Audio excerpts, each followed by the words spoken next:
Good morning and welcome back to Dark Souls 2. I hope you're having a great morning, day, evening, wherever you are. Although, well, in these hours that might not be true for everyone, unfortunately. I apologize for being about half an hour late again, this time though with, well, kind of a sad reason that I wanted to catch up on news before I started streaming. Yeah, that's a situation that's going on.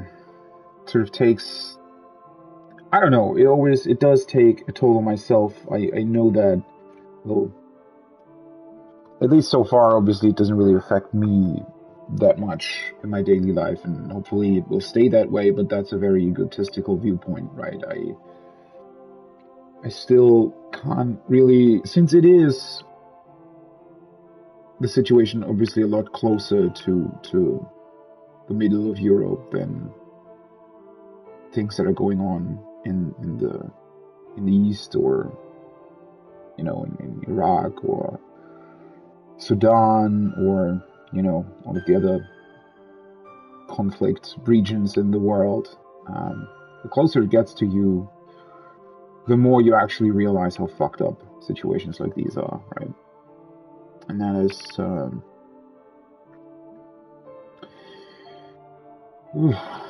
I don't know. It's just kind of unbelievable. That's the problem for me. It's this whole weird notion of trying to make sense of why something like this is even happening. What kind of, because usually there's always kind of a benefactor somewhere. But with war, that's actually rarely the case. And we know that from history, that even countries who, quote unquote, were successful with their wars never actually ended up being all that successful. The most that countries or ancient civilizations or whatever were ever capable of doing was flourishing for, at best, a couple of centuries, I guess. Which, well, I mean, I guess since people don't really think about the future, I mean, a lot of people just seem occupied with their own lives and with sort of the very short time span that they're spending on Earth, right? And don't really care neither about history nor about the future. And, well, to an extent, you can't really blame people. But on the other hand, it's also, like, again, what's the point, right? Why would you, I don't know, do something that brings so much death and destruction only to, I don't know, build something else that is definitely not going to last anyway? I don't know, that is such a weird notion to me, right? Because the cost is so high. Like, usually if, obviously people are building things, and they're building things that maybe they hope will last the test of time, at least to some degree, right? I mean, people are founding companies, people are,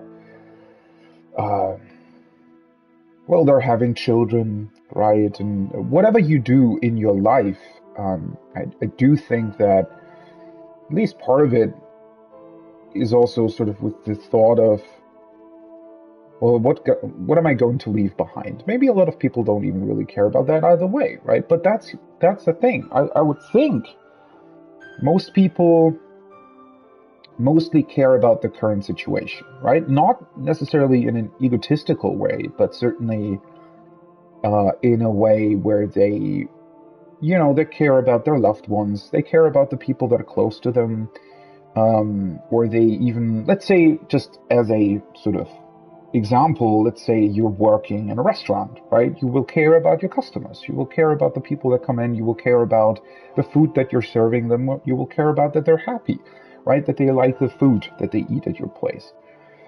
And yeah, but that's sort of your goal in that particular moment in time, right? So it's not necessarily about what you leave behind or something, but it's about that particular experience, right? And well, I don't know. It's such a fucked up thing, right? It's always it's definitely kind of too complicated to try to pack into like small words, but it's just so baffling to me that again that there is no logical reasoning behind this. It literally doesn't help anybody, and yet people are doing it, right? And again, on a smaller scale, you can sort of explain these things, right? If a person has been living in very poor living conditions their entire life, and then something that was very dear to them gets taken from them, I don't know, their parent dies, whatever, right? And they turn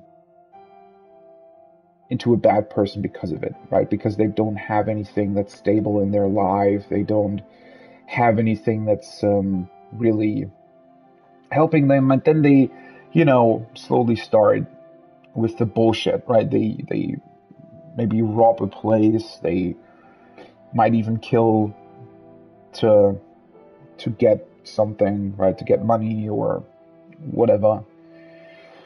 On like a smaller scale, you understand that because humans are like we're not capable of coping with everything, right? And sometimes people just snap, or they're just not able to handle a situation on their own. And unfortunately, in a lot of situations, instead of like looking for help or other things, they then turn to either violence or um, sort of things that morally aren't really justifiable under normal circumstances, right? But with a situation like this, it's so,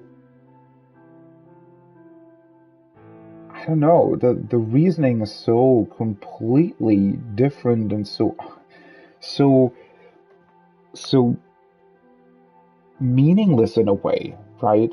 It's so, what is the point really?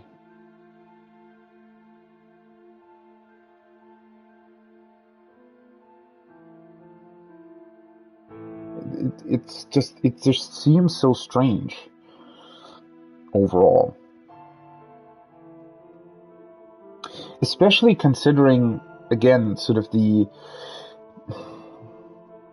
way people have been living together for a long time, right? I mean, in the place where I live, there are certainly a lot of people that either have Russian relatives or just East relatives somewhere in Eastern Europe, right? Certainly in Ukraine, Kazakhstan, um, Hungary, Poland, of course, right? There are a lot of people like that living here, right? That have maybe been here for a fairly long time at this point, but certainly still have very strong ties to those countries. I mean, one of my best friends from school has a father that has very, very strong ties to Lithuania.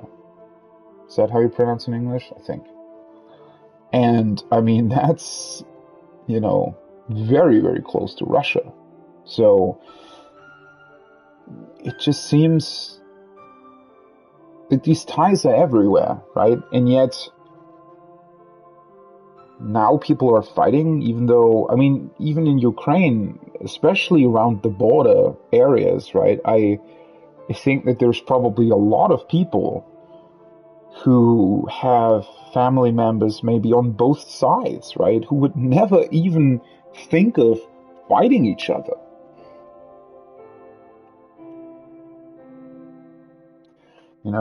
And you can talk about, like, obviously the West isn't completely blameless here, right? Obviously there's been a lot of mistakes in terms of how the whole Russia situation has been handled since the end of the Soviet Union.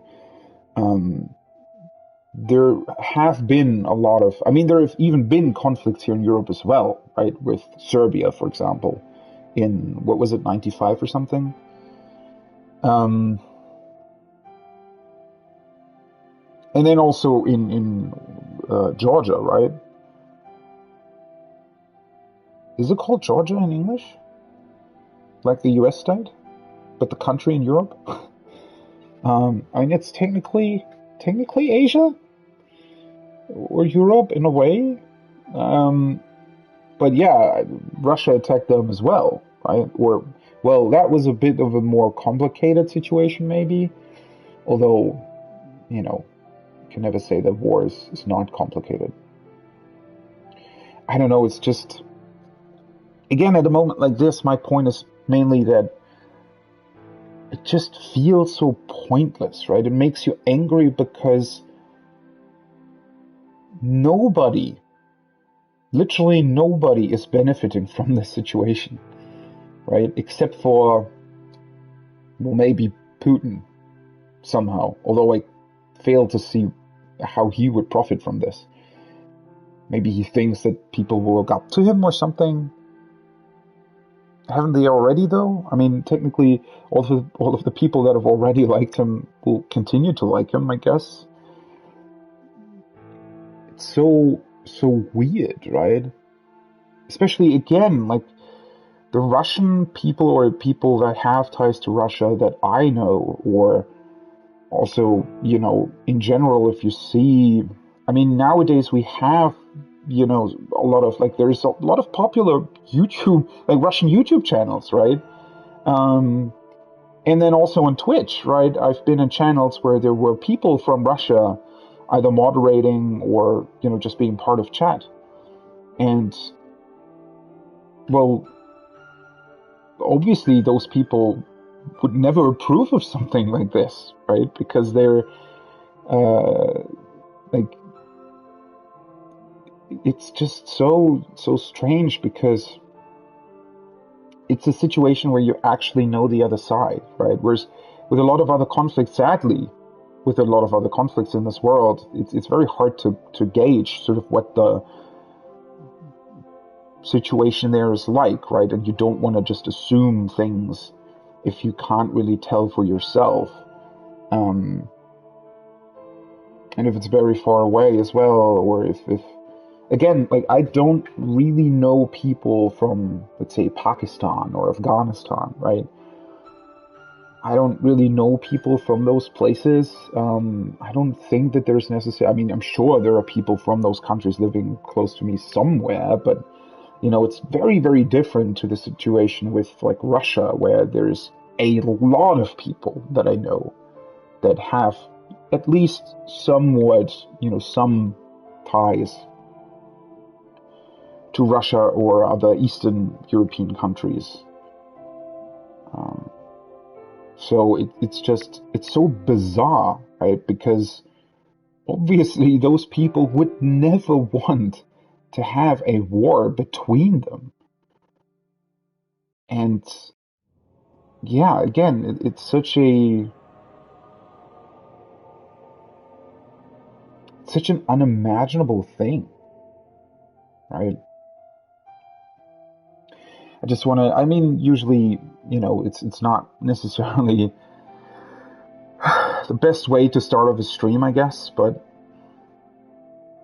it's also something that you just need to sort of get off your chest, I guess. Um, because it's so fucked up, right? It just, I mean, you've probably seen on my stream as well. I want to get sort of the reasoning behind things. That's a big thing that I like about video games, right? Is figuring out what were the developers thinking? What kind of reason was there to build up a level or a mechanic or piece of art, right? An object in the game world, or a piece of history from the game world. How was the reasoning to build it up like that, right? I always like to investigate that stuff and come up with reasonings as to why that might be, or what the intention behind it was.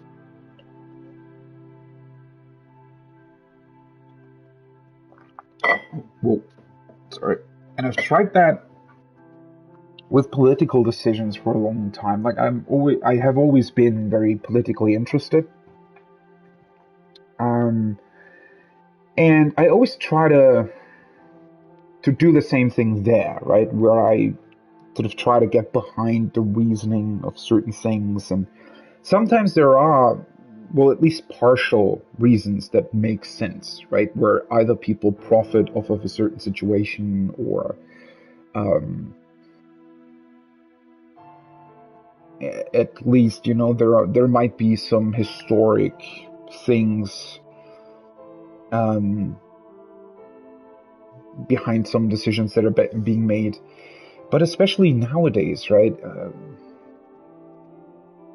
It just feels so weird that we can still get into a conflict like this, especially with the internet existing. And I don't really, a lot of younger people my age or even younger, right, are,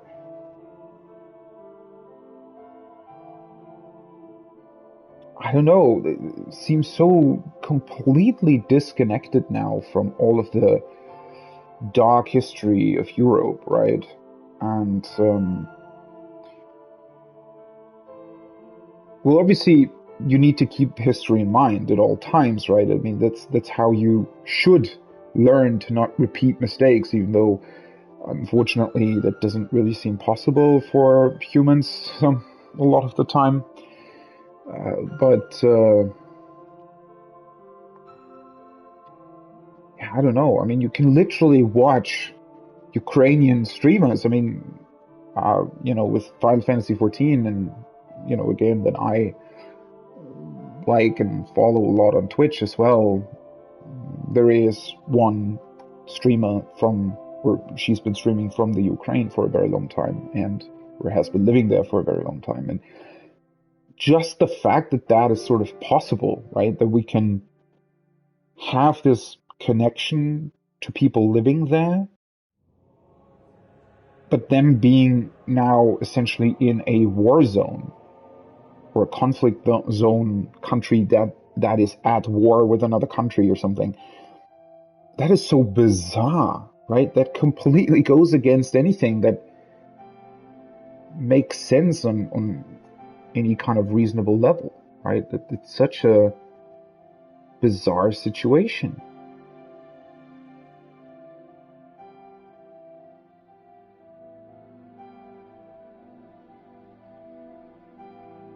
I don't know. It's just weird, isn't it? Let's maybe get into the game. I mean, we're not going to solve this conflict sadly just by sitting here, right? Which is yet another thing, right? This feeling of, and I felt that actually for a long time in my life, this feeling of sort of helplessness in those situations, right? You don't really know how to deal with it, because you hear about it and you see people suffering because of it, but you literally can't really do anything about it, right? And I feel in a lot of cases, I mean, not necessarily in this case, but sometimes obviously there are like things where monetary support might be an option, but with that, I always feel so, I don't know, I never get the feeling that actually properly helps. I mean, I'm sure that it does on a certain level, if you support really, really good organizations that are trying to help people, that are sending in like medical help, stuff like that. But it doesn't really fundamentally change anything. And yeah, I don't know. I mean, it's just this feeling of helplessness, right? This feeling, it's like, I don't know, when something, I don't know, it's kind of difficult to find comparisons to that, but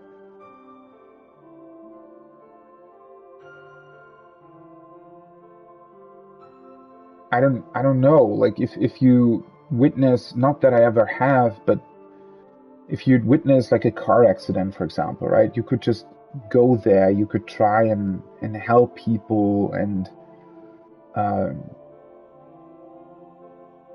you could actually do something. But what can you do about this, right?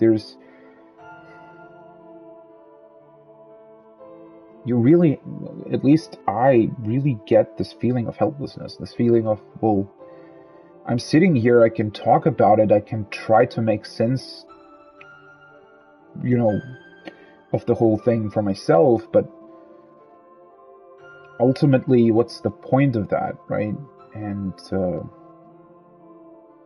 I mean, I guess I can just, you can live your life, or at least I try to live my life in a way where I'm, where I try to solve conflict situations with talking, and also just in general with like a positive attitude, right? I try to be as positive as possible when I'm talking to other people, well, about actual issues, right? I mean, not like, obviously you can criticize a game or something, but that's not what I'm talking about, right? I'm talking about situations where people genuinely feel, I don't know, unhappy, or just have bad things happen to them or something, and I always try to meet that with a positive attitude. It doesn't always help, but it certainly, just in general, right? I think there's definitely merit to trying to sort of promote a way of living where well, at least I think my biggest thing is that I try to sort of see every viewpoint, and try to make sense of every other person's viewpoint, and try to empathize with them as much as possible, because that always leads to a lot of understanding. Or even if you don't understand the situation, because if you empathize with a person, then at least you're not falling for any sort of aggressive or negative behavior yourself, right? Even with the situation like this, I wouldn't want to, I don't know, wish death on Putin or something, right? That's just not. I think that isn't really a thing that we should be like thinking about. We should try to, well, not be positive. That's not what I'm trying to say, but just approach this whole thing with empathy in mind.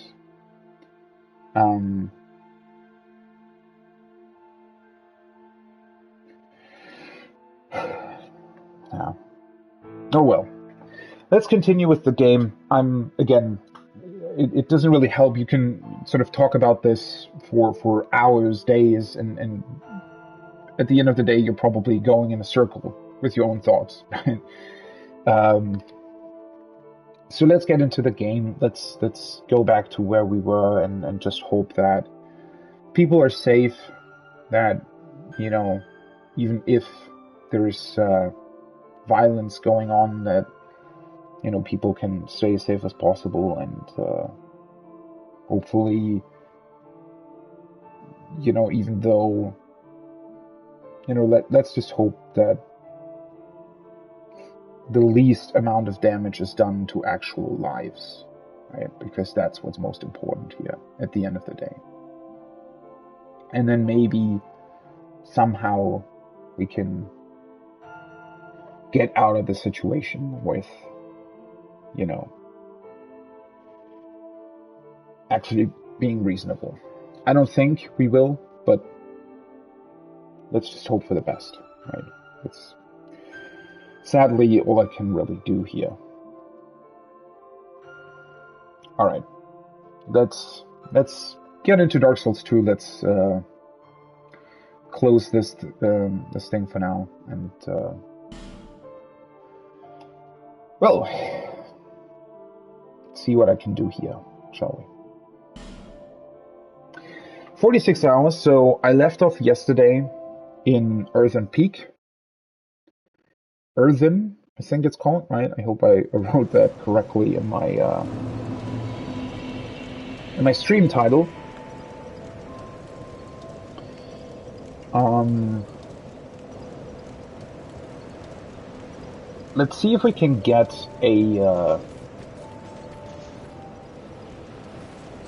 another one of these strong souls that we're looking for.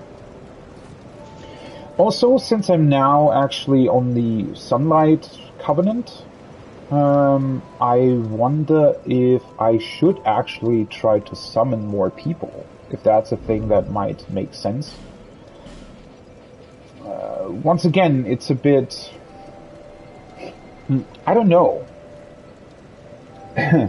It's really, really interesting, because I always set out in these games, like in RPGs in general, for a long time now, because I've always in the past, you know, as I'm sure a lot of people know, you sort of tend to end up with a lot of unused items in your inventory. And while there are certain items like these ones, for example, that I can't really use because I don't really have miracles or spells in my build right now,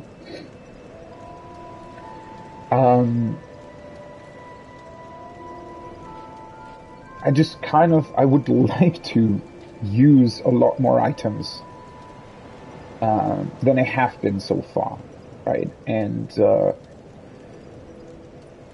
the problem is, I don't really know at what points these items might become useful, or when you're actually... I mean, Again, with these online items, I wonder if I should maybe actually try to do something with my Covenant. Then again, the biggest issue for me personally is that I don't really get how the Covenant system works, I guess. So, with the Sunlight Covenant, right, and with summoning, I guess I could leave behind a summon sign, and then another person would summon me, and we would try to fight a certain boss together, right, that was in that particular level. I guess that's how it theoretically works. And then through that, you can level up that particular Covenant. The problem is, I don't really know what the point of that would be. Do I actually get something out of leveling up my Sunlight Covenant? Are there specific items that are only available at a certain rank? But from who, right? The only sort of thing that actually consists, or that the Covenant consists of, is just this one, the Sunlight Altar that I found, right, where you could join the Covenant. So I wonder if, does it just leave behind an item if I rank it up more? It's just such a weird mechanic. It's very hard to gauge what the actual meaning behind it is, or the actual benefit, right?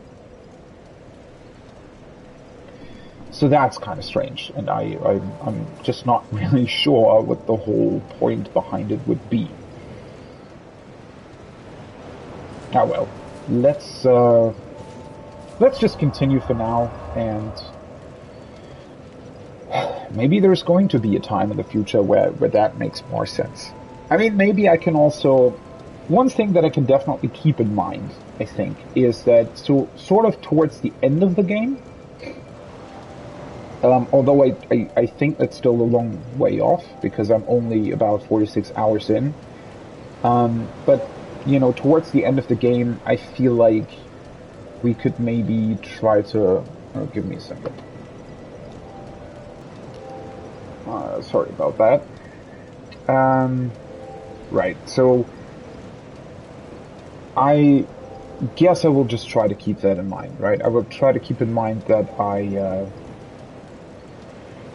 could maybe towards the end of the game sort of interact with these things more and try to make sense of them and try to come up with a way to actually interact with these covenants and online systems, right?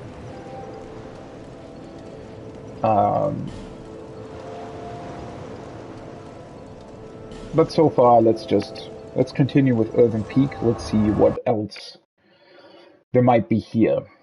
So the fog gate is actually seemingly pretty close,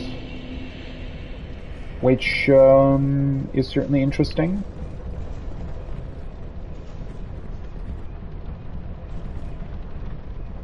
I wonder if we should maybe, since... Oh, right, I completely forgot that there was already... Oh, for fuck's sake, seriously? I completely forgot that there was one... Yeah. Let me just reset that.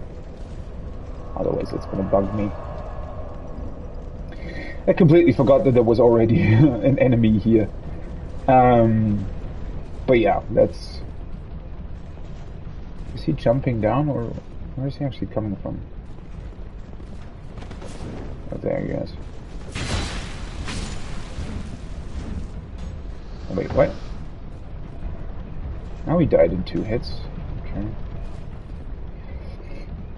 I think I need to equip other arrows as well. Do I have... Well, I still have the bleeding arrows, right? Wait, where is that? I have fire arrows, poison arrows, and lacerating. Let's just start with the lacerating arrows. Since I still have them, I mean, there isn't really any... I guess sort of deeper point.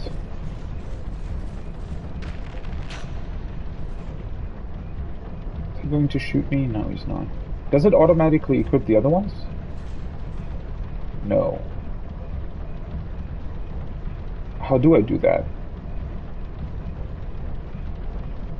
That's actually a good question.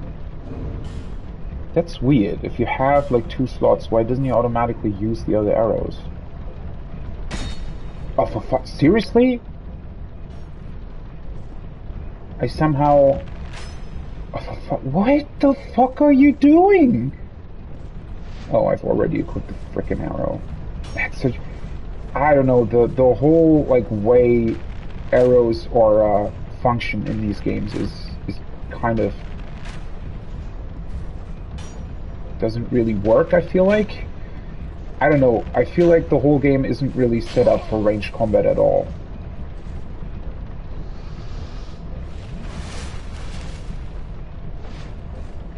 So can I hit him? Oh, oops. Bye, I guess. I mean, while we're at it...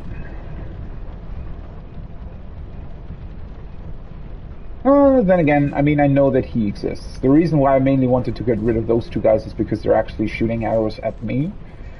Which is probably going to be very, very annoying. Oh, I also completely forgot about you being here. Wait. Oh, I guess he didn't get poisoned because...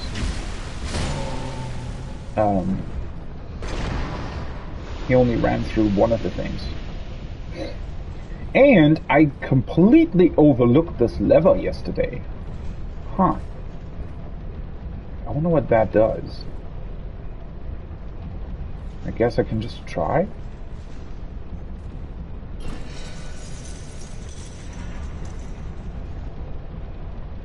Way?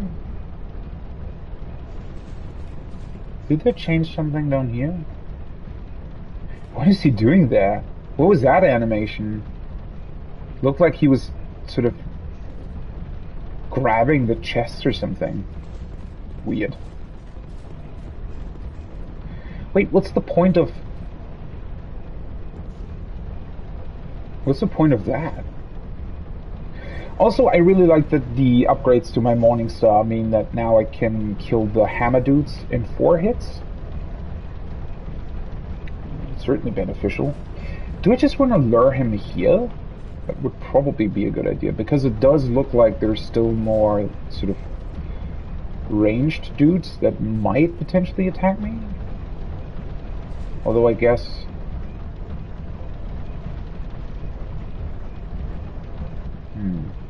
It really does just look like a giant mill, doesn't it? Very interesting. Yeah, but what's the point of, like, lowering or,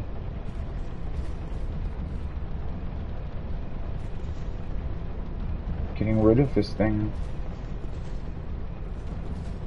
That doesn't feel like it really makes a whole lot of sense. I mean, I could try and lure him, for example, into it. Although, the only way to do that would probably get me poisoned as well.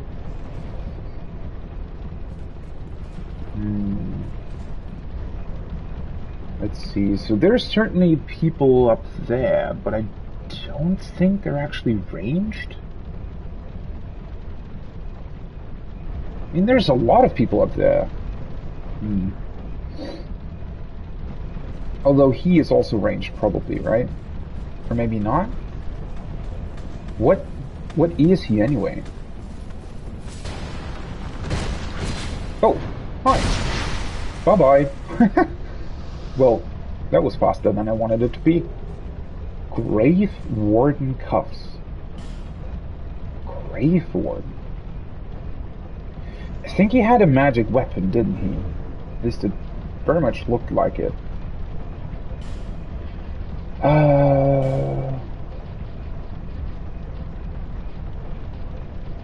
Wasn't that?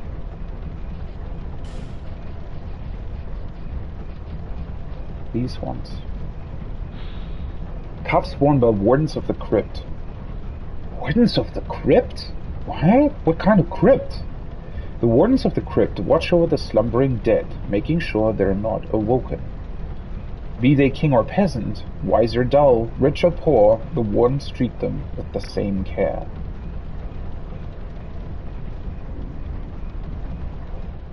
Huh? Isn't the crypt an entirely different level? What is he doing here?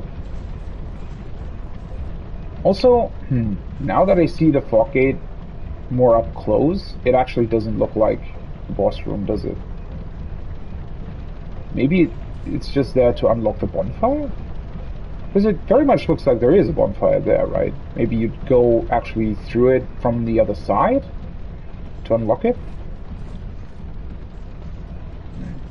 So there is an item there. Behind that, there is a dude sitting behind the treasure chest, so there has to be a way to get to those as well.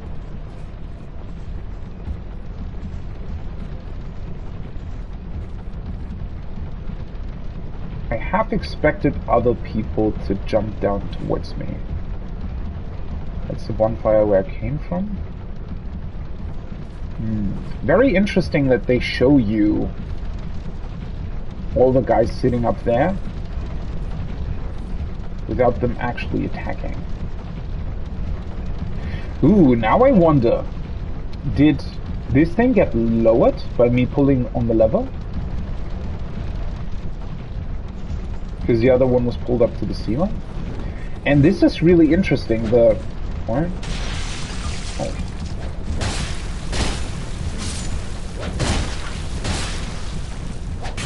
Ugh, ran out of stamina. Huh. Well, now they attacked me. Very interesting. Huh? Oh, their arrows destroyed the pot. Well, that's weird. Maybe that's what they were going for? That, like, if you move this way, they will shoot arrows at you, and even if you're not hit by them, you will be hit by the poison because they destroyed this thing? Yeah, the thing that I was trying to get at is that the architecture of these archways, right, does look vaguely similar to the architecture that we found in the actual crypt. Is it called a crypt? I think it is, right? Because I've already unlocked that level. That's where you get to by jumping down the well in Majula.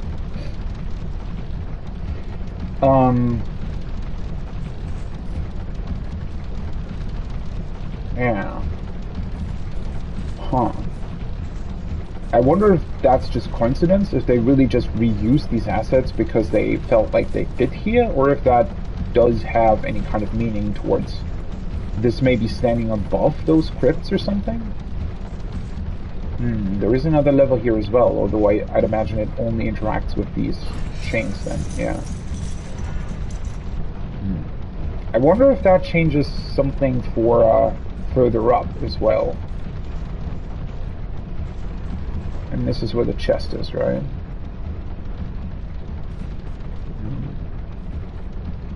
I also wonder if there are other guys that will jump down at me.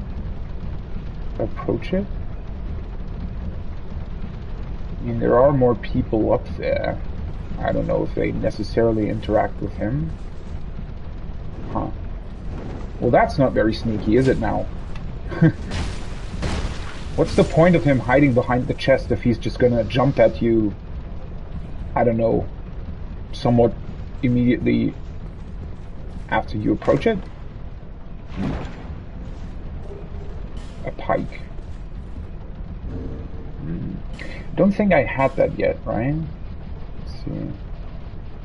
I had types of pikes, but not necessarily a normal one. Yeah. I have these things, like a winged spear, height spear, but not an actual pike. A spear with an extended pole offers a very long reach even for a spear, allowing for attacks from safer distances. Traditionally a weapon of regimental rather than single combat due to its unwieldiness. Oh, regimental meaning that you're in a regiment while using it, usually. However, if you can manage to effectively step around an opponent, they will hardly have a chance to hit back.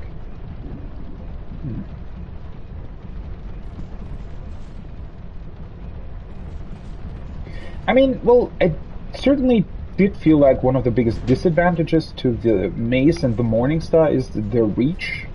They do seem to have like a very, very small reach most of the time. And there are quite a few opponents who have like larger weapons or just in general a pretty large range. So in those cases, you know, it's been a bit of a struggle to sometimes hit them. What's that weird thing over there? There's a treasure chest? Oh yeah, you could jump down to it from over there, okay. And then I guess you would come out here, jump down here. Such a weird way of sort of designing this level, right? I mean, not in a bad way at all. It's just interesting that they sort of seem... I mean, I am fairly sure that that's a bonfire up there.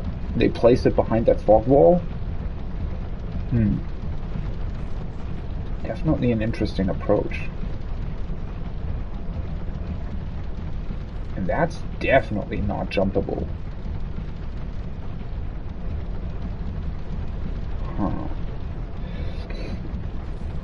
But I don't think you'd be able to open up the wall somehow.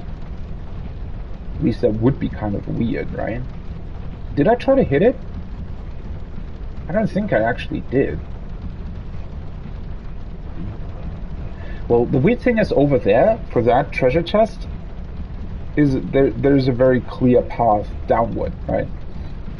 But for that item? Let me just take a look back. So, the only way forward is that ladder over there. Maybe you're actually supposed to interact with the... but nah, I don't think so. With the cogwheels, right? I don't think there's actually any way to interact with those. But this wall, definitely solid.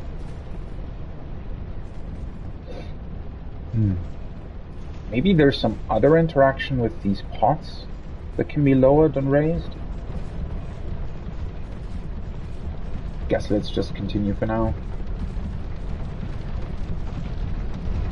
I mean, once again, it is very interesting to me. Dark Souls 2 seemingly has a lot of items that have somewhat unusual ways of getting to them. Much more so than the first game, I feel like. With the first game, they do sometimes use item locations as sort of a way to either lure you to a specific location or show you that there are other paths as well. But that's the thing, right? Usually, in the other FromSoft games that I've played, things like that, things like item locations are usually, you know, work in a way where... I need to do one thing here. Usually they're done in a way where they might lead you to other areas that otherwise would have been maybe kind of obscure to get to. Whereas here in Dark Souls 2, you see a lot of items, but you just, you know, you're sort of on your own in figuring out how to get to them, which is almost the exact opposite, right? Exactly the other way around. Which is weird. I well, I don't really want to keep calling these things weird. In a way, they're not weird. It's just they're very, very different to how they've approached these situations in other games, right?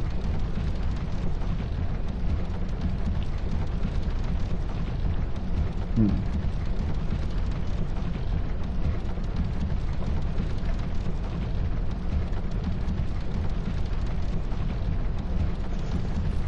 Well.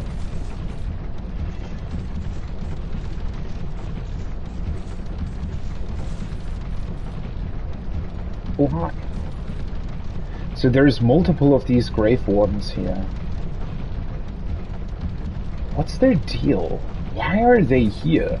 It seems so backward. This whole area, it looks really, really cool, right? From the very beginning of entering this area, I thought that it looked really, really cool. This whole tower, this giant windmill, is a very, very cool concept. It's just also, at the same time, hard to make sense of it, because it's called Harvest Valley, but then you don't really get hints as to what they actually harvest here. I mean, again, it seems sort of logical to assume that whatever they harvest does have something to do with a poison. It's just never mentioned, right? Nobody either mentions it, there is no mentions in any kind of item description as to what that might be. Why, for example, do these mages exist here that can throw fire at you? Why do they have a mirror in their hand? Why are there Grave Wardens here? I mean, large areas of this place also seem to be a mine, which is yet another very, very unusual combination, to have a mine next to a place where something is harvested. But again, it depends. If whatever you harvest is some weird mineral, you can certainly call it harvest. And then again, the mills could be to refine those minerals, right? That's definitely also a way to use a mill. But again, we just don't really get any sort of explanation to these things. So that's just sort of... Can you please come here?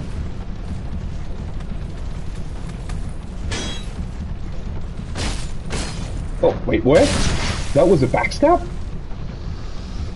I wasn't even fully behind him. Even the animation didn't really play from behind him.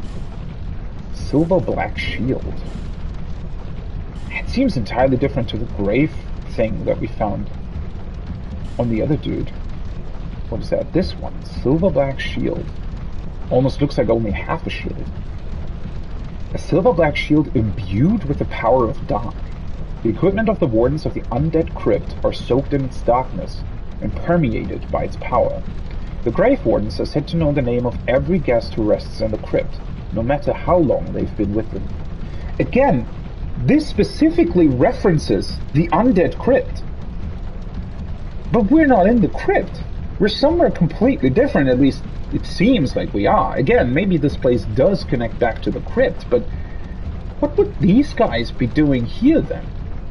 Unless maybe the...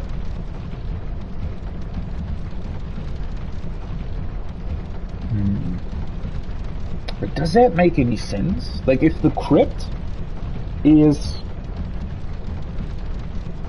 sort of a planned resting place for the hollows, right? So it's not necessarily, it's called the undead crypt, right? It's not a crypt for people who have died, it's a crypt for people who have, well, sort of died, because they've become hollow, because they're no longer really living, but they're not dead yet, right? And then there are grave wardens who, well, I mean, I guess their whole point is to not let them get out of the crypt, maybe? But then this harvesting place, didn't we get a hint earlier at you know, the fact that maybe they did use people with the curse here to work? Sort of as undead slaves, I guess? Was that a thing? I mean, we sort of got a hint towards that, but it seems like it's very unclear to me whether or not that's actually the case. And it's just so... this is, again, very, very strange, and something that hasn't really happened in other FromSoft games, I feel like, where usually enemies are very closely connected to the area you find them in. I mean, sure, there are certainly enemy types that appear throughout multiple levels, but those are usually not the ones that then are referred to specifically like this. Why would they be here? And then also, why are the things that they drop so specifically tied to the undead crypt when this place isn't, in a way? Isn't that strange?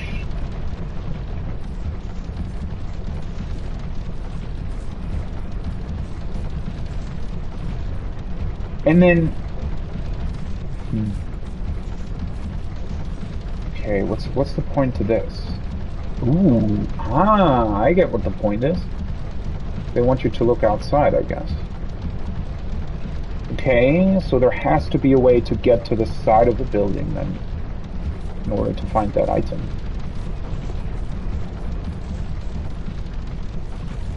Hello. That always seems to be so weird as well. Like the way they're jumping down, just, oh, for fuck's sake. They always, like, it looks so incompetent in a way. I don't know what it is. Somehow their animation, just the way it plays or the way they jump, seems like, I mean, well, they're headless, right? They literally can't see where they're going, and the animation is sort of underlining that, I feel like. I wonder if that's on purpose. And then what's the point of this exactly? Once again, just a very, very weird way of... I mean, first of all, why is there a bonfire here at all? Because I feel like we're not really far away from the other one. We haven't really encountered anything too complicated or too messy. You know, I literally only used one Estus flask so far, and yet we found the next bonfire.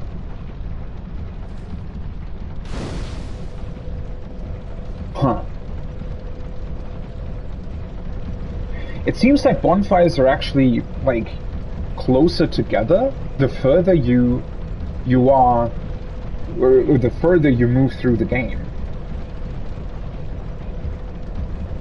Which does seem a bit backwards, considering that your resources increase. I mean, when you think about it in the earlier levels, I mean, sure, yeah, in the Forest of Fallen Giants, what the fuck's going on? In the Forest of Fallen Giants,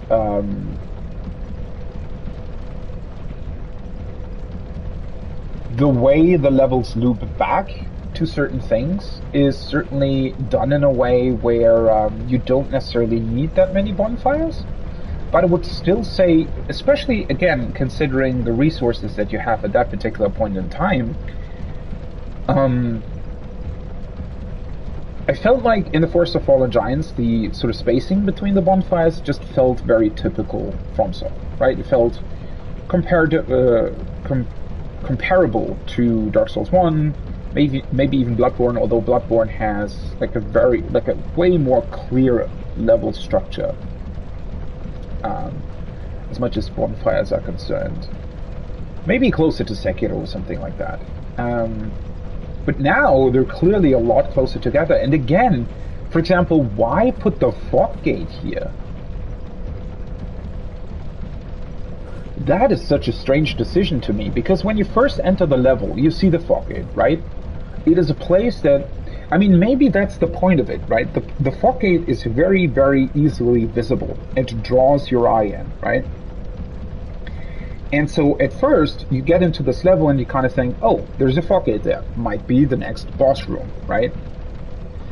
But then you kind of look at it like a second time and you see, oh wait, there's actually a bonfire right in front of it, right?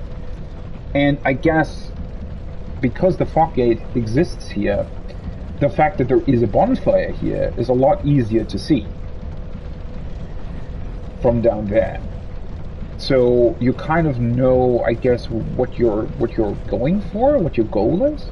But again, the the other bonfire is so close by, and imagine if there wasn't a fog gate here. Sure, you wouldn't have seen the bonfire from down there, right? It would have been very unlikely that your eye sort of gets drawn upwards to this place, and then you'd also be able to spot the bonfire. But then at the same time, the way this level is built up, you literally just walk by it, right? I mean, this is the only place you can go. You go up here and you would see the bonfire right there. It doesn't need any kind of other hint. So what's the deal exactly? Why is it here? I mean, maybe that gets clearer when I, sort of move further towards the level. Maybe there is an actual point to this bonfire being here. I don't necessarily know.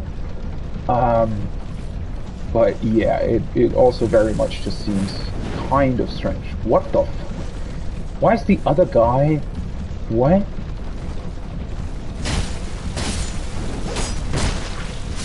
Seriously? He just jumped sort of over him. Mannequin gloves. These are also new. And then as well, the fact that that dude is standing over there, right next to this bonfire, just makes this a very, very weird sort of thing, right? Because...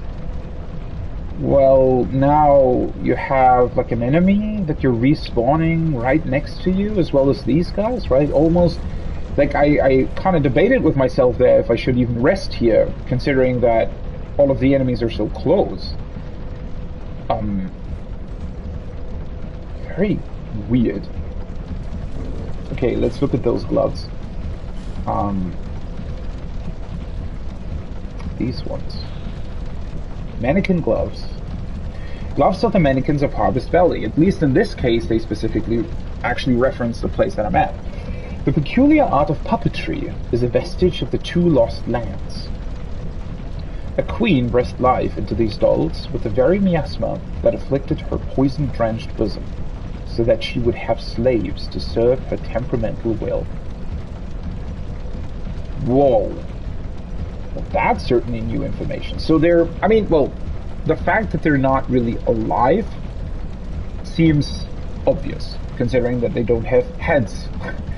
But that there's been a queen?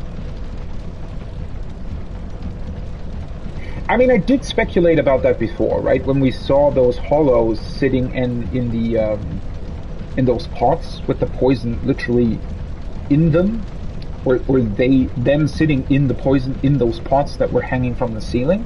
It very much looks like they sort of try to imbue them with that, right?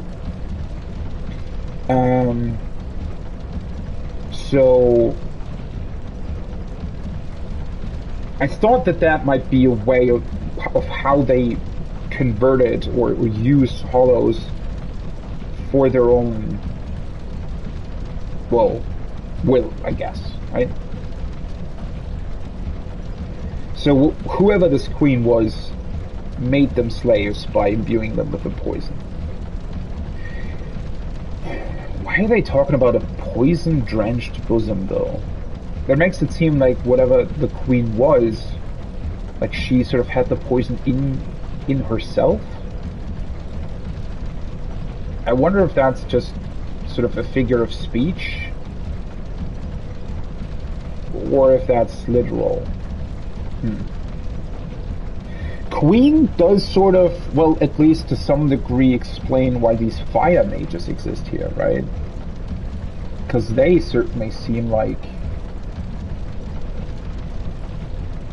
they might have belonged to a kingdom from a queen.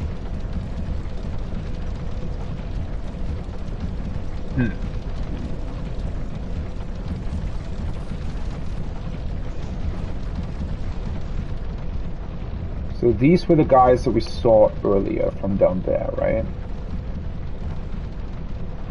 There is another dude up there. So they will probably jump down to me at some point.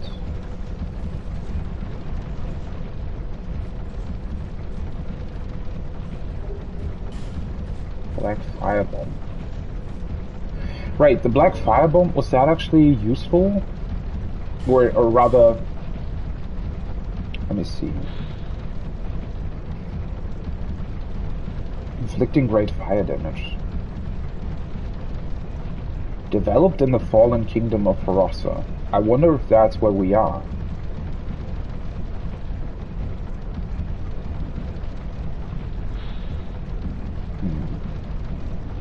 Why are we getting them here? Are you meant to use them on these enemies? Or is there some kind of other reason? Also, this can probably be opened up somehow. Might be a shortcut. Then there's a trap here.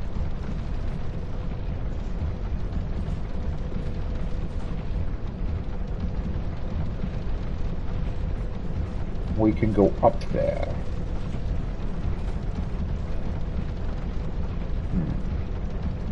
Once again, kind of strange that he's now, like, he moved, right? So I'm fairly certain that he will appear here sooner or later.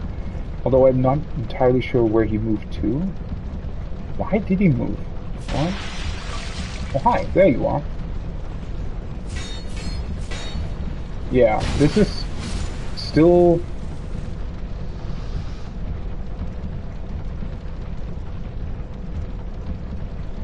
such a strange way of programming the AI. I still can't really make sense of what they're doing here with the AI and what that, like, why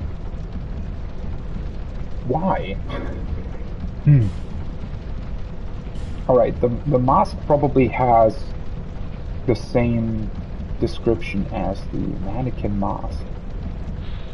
Wow, that looks, so they're actually mannequins. Huh. Guess now it makes sense. I was wondering why the set was called this before, right? A fickle queen gave them life and tore off their faces. How else would she forgive those who dared gaze upon her? Whoa. I thought that tearing off their faces, or their heads in this case, would have been a way of just making them slaves. Why the connection to gazing upon her?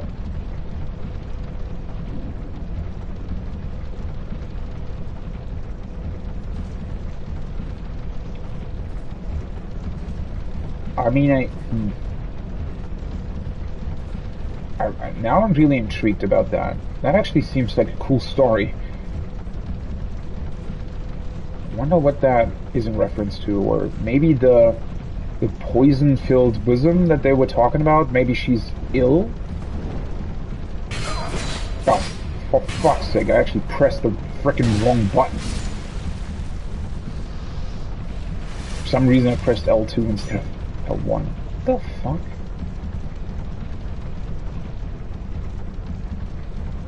Well, that was weird. I guess that means I have to go this way first.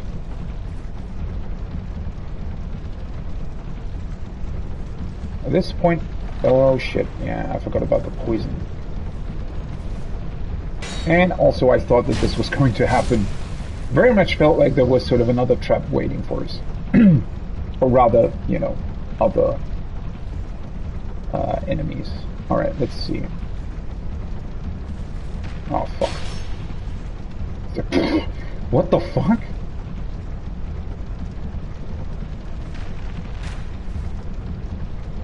Wait, he was actually stunned by that?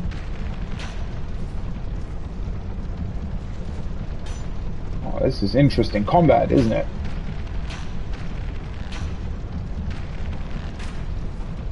Alright.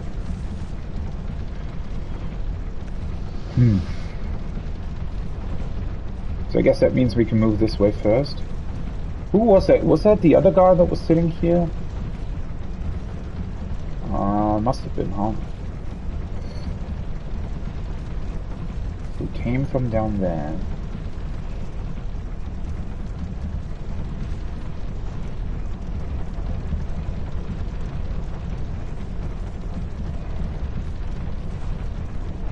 Interesting window design. This moves further up though. which kind of makes me think that the other area with that poison might be optional.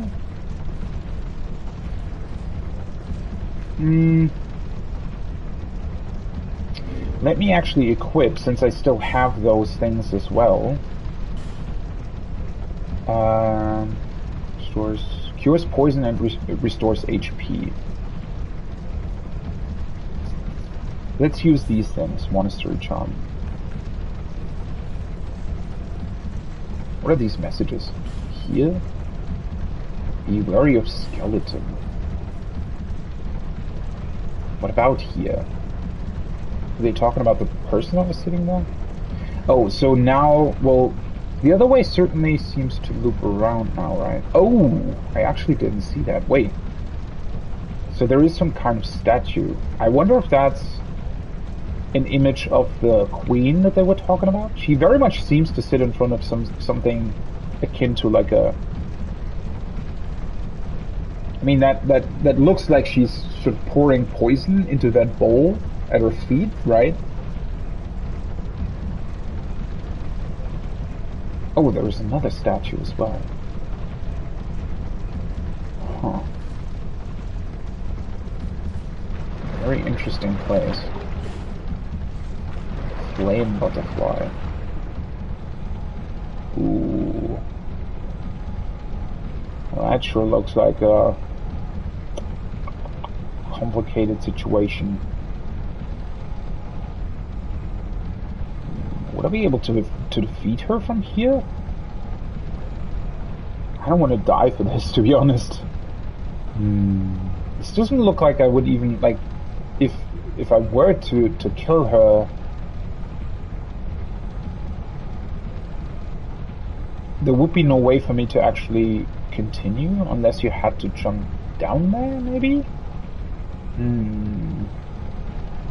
It almost seems like a place where I'm supposed to go the other way around, doesn't it? Let's try and do that.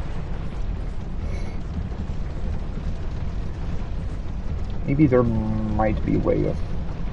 I mean, it does seem... If you jump down there, I'm sure you can probably get down there to collect those items, maybe?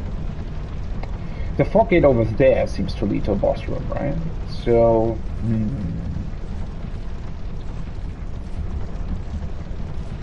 If that's indeed the case, and this level seems to be somewhat small, which isn't necessarily a bad thing, it's still... I mean, it has a lot of things going for it.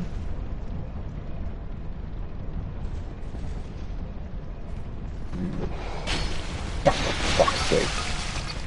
Can you guys please stop constantly, like, appearing from weird places?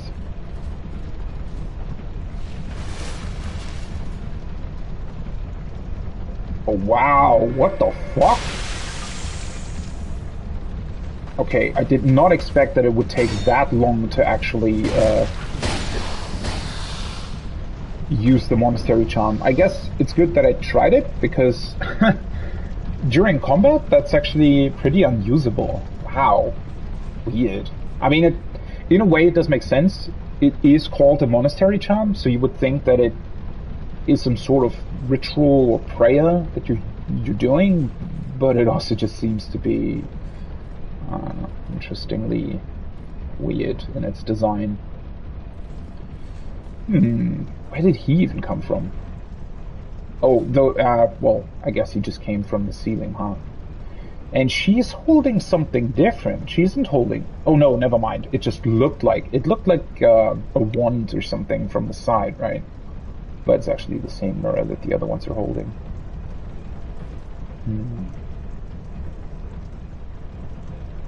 This also just seems interesting, considering that I thought that I would approach them sort of head-on that staircase, but it seems like we're sort of going around them. Let me see. Can I? Well...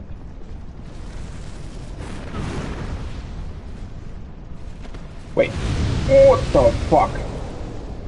Oh, that was what the other ones were doing. See, I was wondering about that.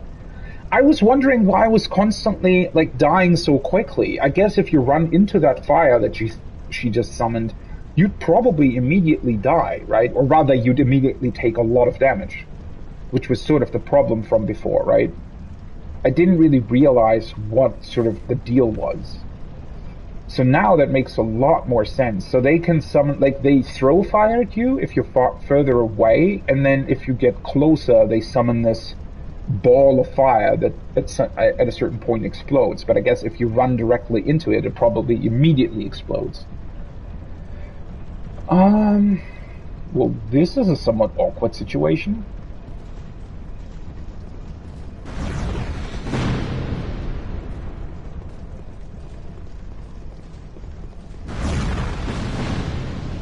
Why did that...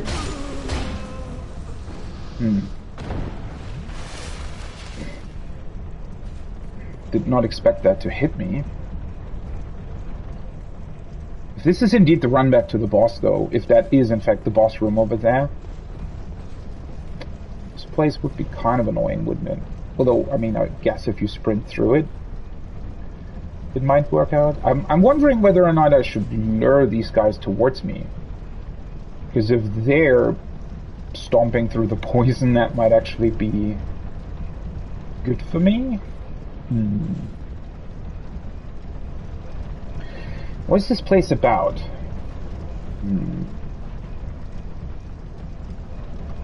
Is that... Are they different? From this angle, it looks like this one's female and that one's male. But that might just be an assumption on my part. And they seem to be pouring the poisoning here, if that's what is referenced here. Depending on whether or not the poison already existed when these statues were built. But it almost looks like a device for them to, I don't know, pour the poison in, and then whatever this place is, it sort of does something with the poison. Or what could also be the case is that they're using the windmill to pump the poison up here? Or something? Wait, why is there an item down there? Isn't that the bridge there I was on earlier? Oh, whoopsie. That's not an item. That's the spear thing that the guy is using. Never mind. But yeah, it might be that this is actually... that they're actually using the windmill to pump the poison up here. And then maybe they're just using these statues as sort of an ornamental way of portraying that. Like maybe the pumped up poison would usually come out from the pot things that they're holding. Huh. I mean, let's go here first. That sounds like these small creatures that can spew poison at you. Definitely leads further up.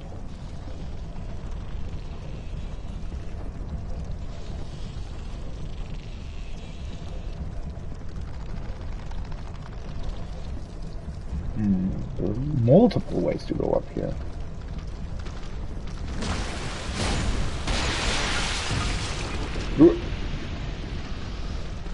Interesting that I wasn't poisoned by that.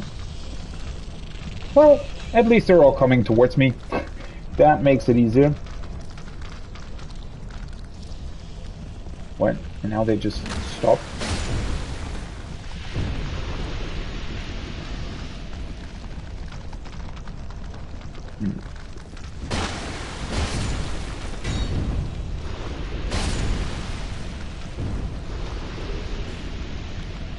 Oh, there's another one. Wait! Oh, shit. I was standing next to the... Yeah, I get it.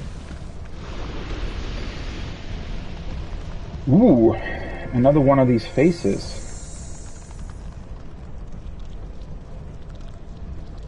Why am I getting poisoned? Is this room just poisonous?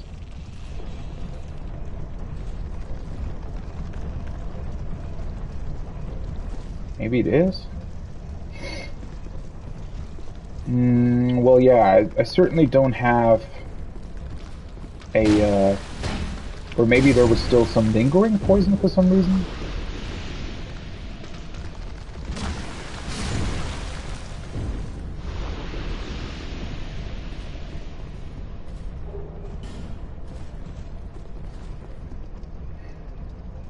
It also confuses me just how many of the small, smooth, and silky stones you find. Because don't they just give you more Titanite shards?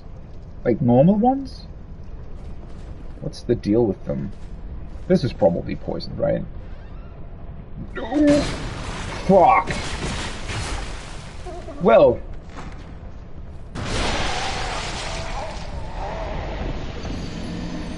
Okay, well played. Well played.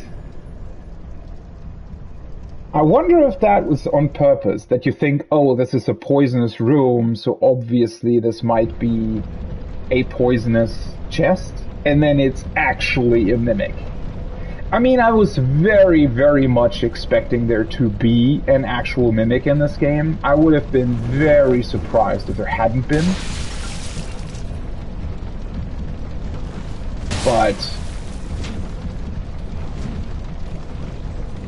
yeah, this is...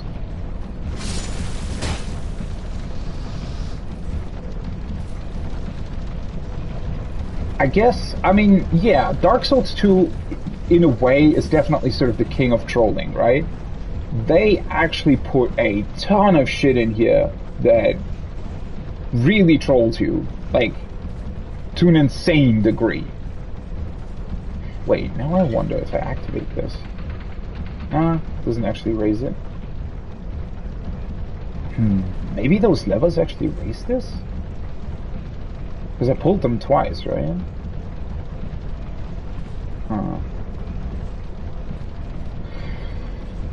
Well, we found the mimic, huh?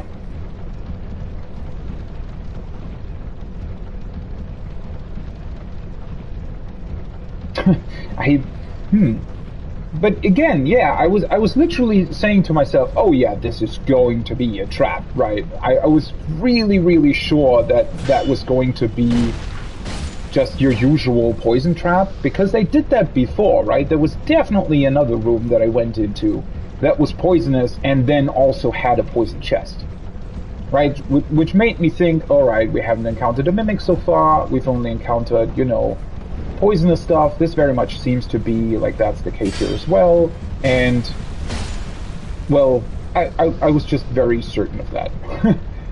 But clearly that wasn't the case at all. I do need to remember all the optional areas though in here.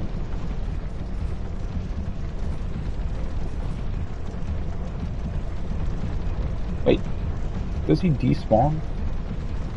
Yeah, he does. Okay. The only annoying part about that is the amount of these like poisonous stuff that's in that room. You sort of need to get rid of that first, I feel like. Wait, wasn't there another guy here? Why aren't you attacking me?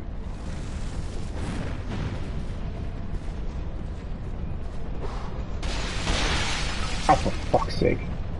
How did I not get poisoned? Interesting. Well, he does. Also very interesting, aren't they also throwing, like, poisoned knives? Why do they get poisoned then?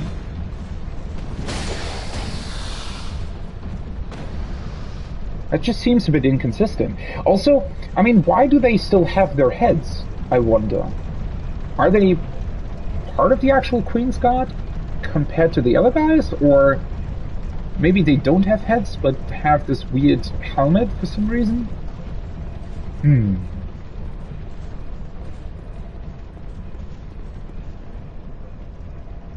Okay.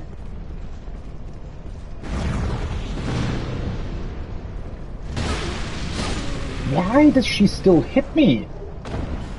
That's really annoying. It shouldn't be possible. Also, what's the dragon charm, actually? I think I got those yesterday as well, right? Dragon charm? Never mind, those are the spices? What was the dragon charm? God, I really wish they would frickin' show you. Oh yeah, the other one that cures poison greatly restores HP. The fact that they're not showing you the item symbols when you pick them up is still kind of baffling to me. Such a weird UI choice.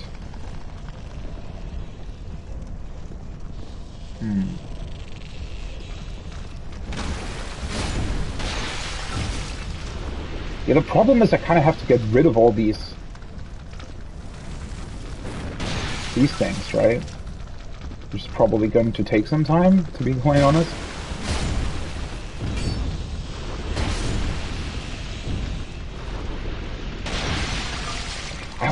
I also wonder why I was poisoned, but oh, for fuck's sake, really?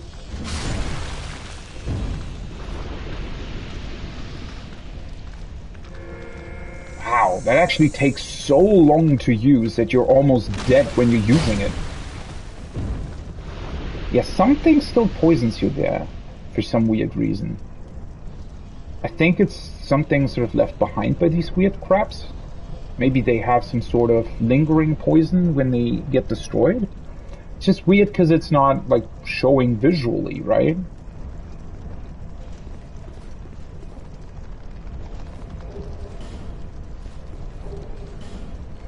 Oh yeah, also they dropped a bunch of green blossoms, so I should probably equip those as well.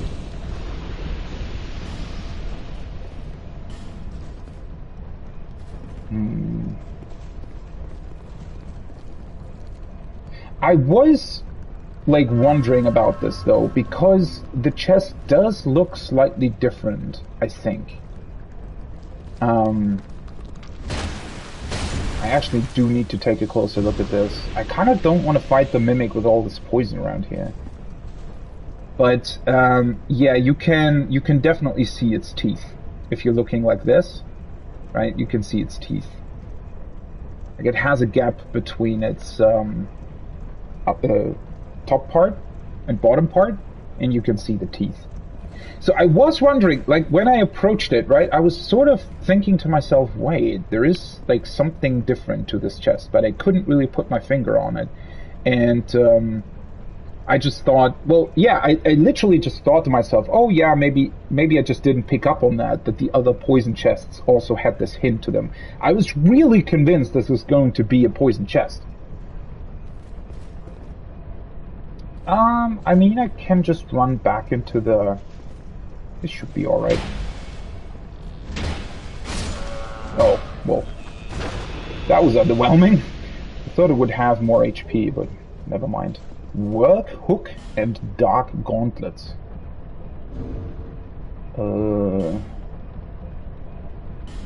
What is a work hook? That was a weapon, right? Work hook?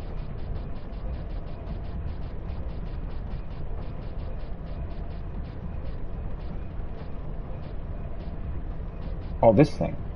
Work hook. What is that? A hook that covers the hand. Clearly not intended as a weapon, but certainly sharp enough to shred an enemy's skin. So if you want to be a pirate, you can be that in Dark Souls 2? What the fuck? Why does this exist? I wonder if there's something specific. Maybe, like, maybe you can use it as some sort of dagger or something?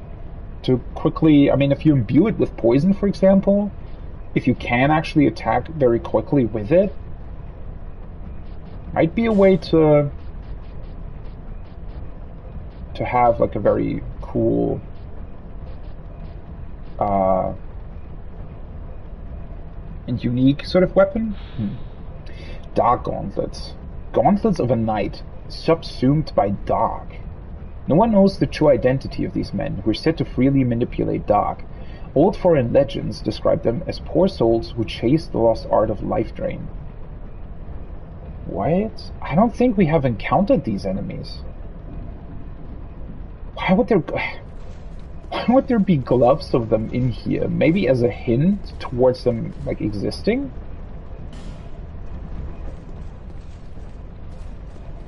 I need another Pharaoh's Lockstone. I wonder if maybe a couple of those items that I haven't gotten to yet are actually, like, one of them might be a Pharaoh's Lockstone. Wait. Illusion and then bonfire? What the fuck are you on about?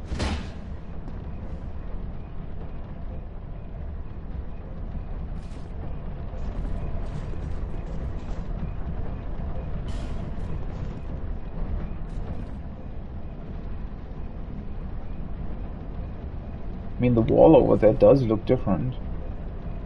Is that an enemy? No,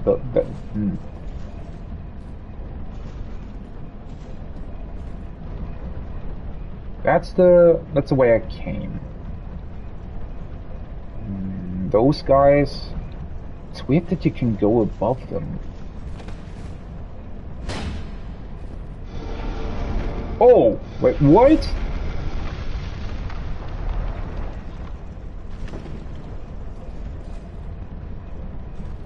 I mean, the wall did look different. This is not a mimic. Yeah, this chest looks completely different. So you can definitely see which ones are mimics and which ones are not. Oh, a petrified something. Oh, that's cool. I mean, I need to go back to Majula anyways to look at... I mean, yesterday I did leave a petrified something behind in Things Betwixt. So then this wall is also an illusionary one, I guess. Or not? Wait. What the fuck? Wait, what? This one's not? Am I just hitting the wrong place? Alright, wait, why is this one an illusion, but the other one not? The fuck? I mean, it also says hurrah for illusion.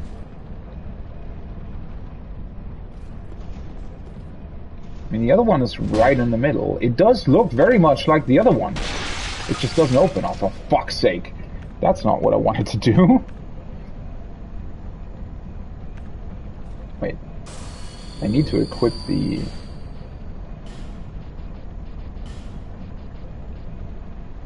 Oh no, never mind. Shit. The green blossoms aren't even frickin' anti-poison items. Yeah, these urns leave, like, some residue poison behind, apparently. What the fuck is going on? Huh? They were also talking about a bonfire here. Try right enchant bonfire ahead. I mean, maybe they're once again trolling me. It's just, like, tripping me up that the illusion and then bonfire, that the other side would not have an illusion. Maybe if you activate this one, you can't activate the other one, but that would be ridiculous. What the fuck is going on? I mean, I need to go back anyways, right? There are certainly a couple of items that I haven't found yet, and maybe one of them is actually one of these Pharaoh's Lockstones. But what the fuck is going on up here? The hell?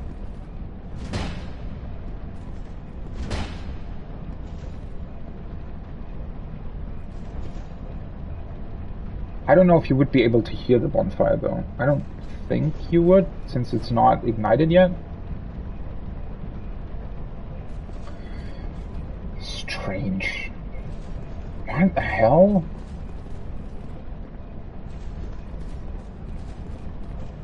I mean, well, the bonfire that I started at is so close that it literally doesn't really matter, does it?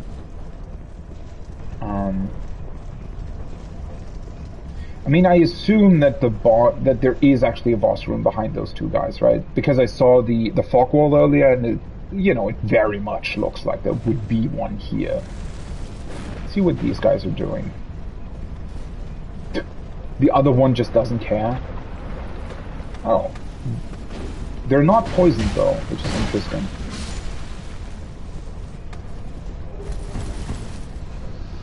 So either they run through it too quickly,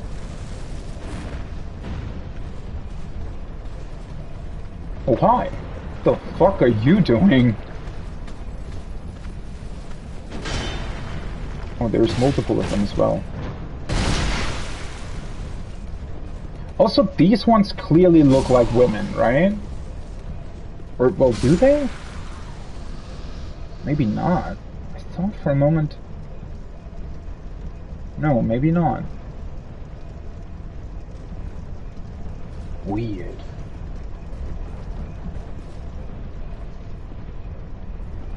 I mean, maybe the bonfire is down here somewhere? Maybe you're supposed to jump down and then there is an illusionary wall somewhere? The thing that's annoying me slightly is that I don't really have anything against poison right now. I mean, there's still that gate over there that I haven't opened. Then I can still go through that other poisonous tunnel where the fire mage is standing on the opposite side of that rotary thing. Do I want to run through the poison? This is actually... Oh shit, this is way deeper than I thought it would be. And of course I rolled out of it. Oopsie. This will poison me, right? Shit. I have... Do I have... I have these things. Wait. Let me equip them. In case I am getting poisoned.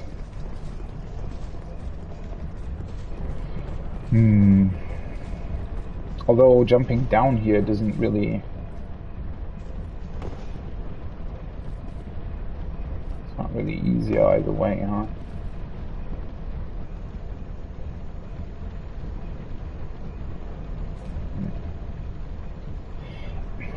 The bonfire wouldn't be at that wall, though. That doesn't make any sense.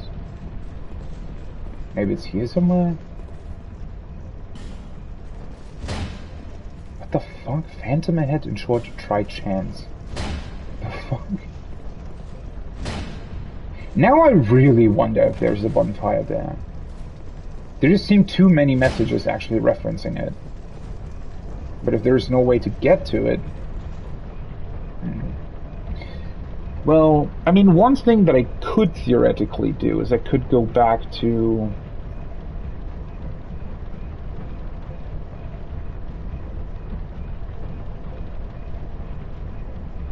the bonfire. Or do I want to... I mean, I don't have that many souls. And I have 7 Esthers. So whatever's waiting for me behind this fog gate might be fairly easy to defeat.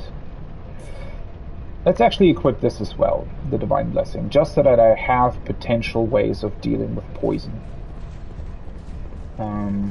Let's see what's in here, I guess. I also have the Homeward Bone equipped in case the Baneful can... Oh, seriously? There is just poison everywhere here?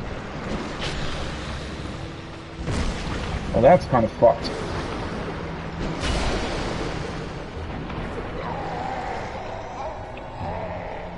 Okay, I did not expect that. Shit. Wait, you literally have to fight her in a poison pool? Oh, shit, really? Well, that's actually annoying. Okay. Holy shit. So you need to heal against that, I guess. Oh, for fuck's sake. Now I actually kind of want to kill her first. There's a way to drain that poison? Well, fuck, I didn't want to know that.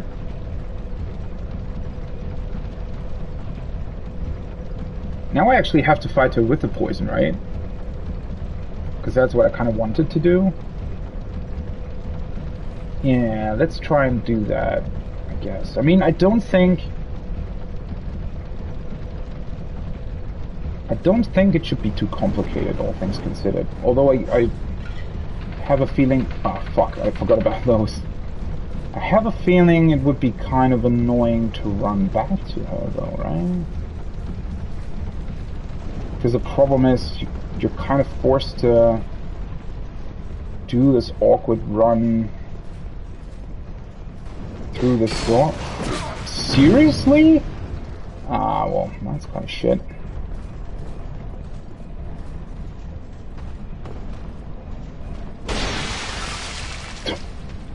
Well, now he poisoned himself.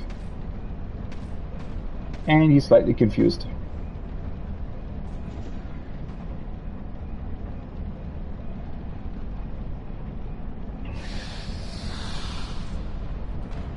Alright, that guy's dead. This will be...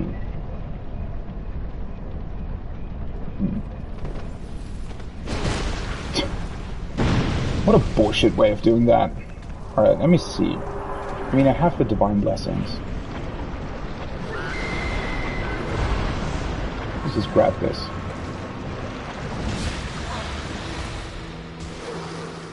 Okay, she also just has some really bullshit attacks as well. I also didn't want to know that she's healed by the poison. I would have found that out myself. Yeah, I was looking for the bonfire earlier because the messages say there is one. I just couldn't find it. Do I just grab my souls and teleport out then? I do really want to see... Ah, shit. It's kind of annoying. I mean, 10,000 souls isn't that much.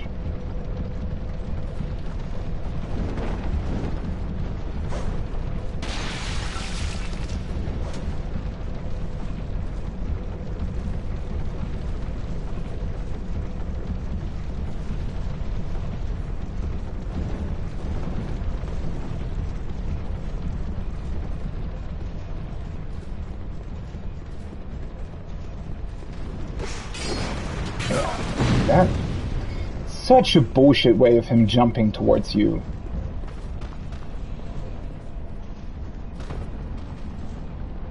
Now he's confused again.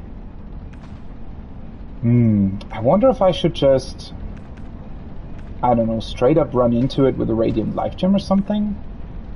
So that it already heals me while I'm still running in? So I don't really want to waste them that much, but... Oh, whatever.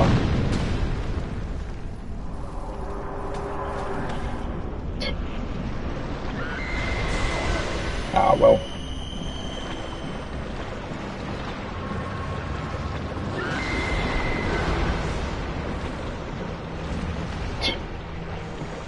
What's going on here?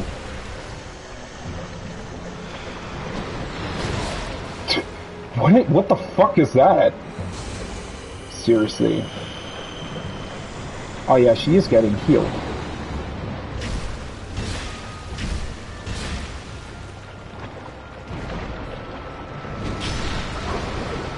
Well, that was bullshit as well.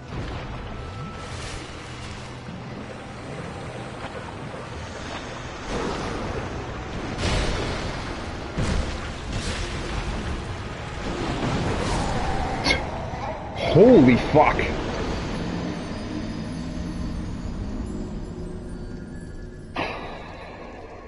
Yeah, that's probably not going to work. I mean, the healing isn't too bad. I could work with that, I guess. Her attacks are just annoying as fuck.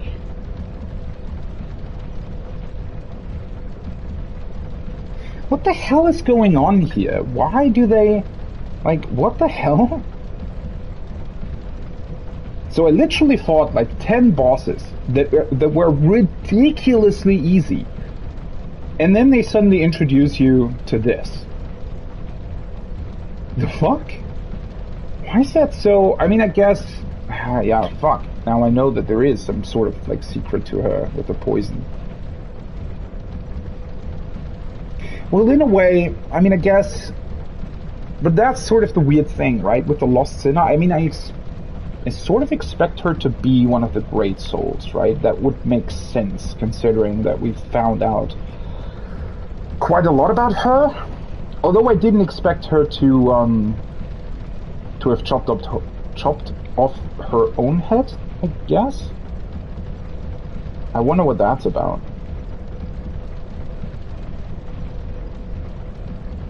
Why she doesn't have a head? And she's still holding it. But yeah, I mean... Huh.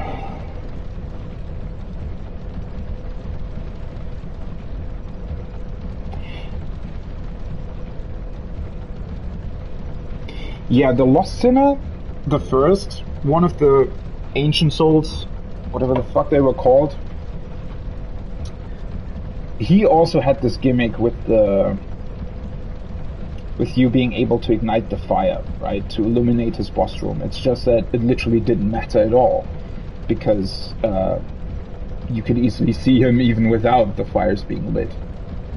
But now I'm thinking that that's probably sort of a running theme, that these quote-unquote stronger bosses have some sort of gimmick to them.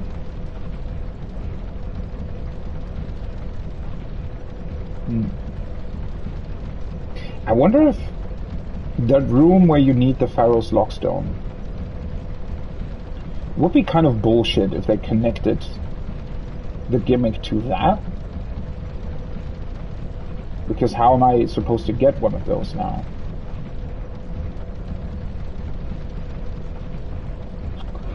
I mean, I guess I could. The thing is, what's slightly annoying here is that her attacks are definitely more complex than those of the other bosses that I've encountered so far. She has just a lot of stuff. She has a lot of attacks that sort of hit you twice in a very weird way, where she attacks you, that's what I was killed by, right? I rolled out of her first attack, but she sort of swings her weapon around in a way where it still hits you, even if you rolled away. And then she has, like, her tail can hit you, so you can't really get behind her either. She has a grab attack that's fairly quick. The ranged attack, like the magic stuff, shouldn't really be a problem, because I need to be close to her anyway. But yeah, doing that while dealing with the poison is pretty bullshit, because I can't really... If I have to heal against it,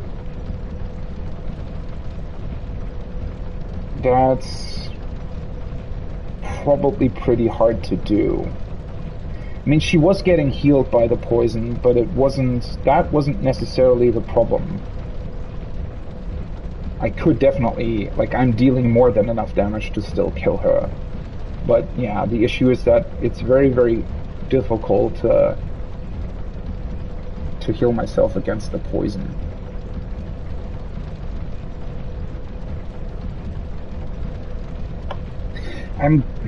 I guess I just have to look at the rest of the level and see if there's a Pharaoh's Lockstone here somewhere.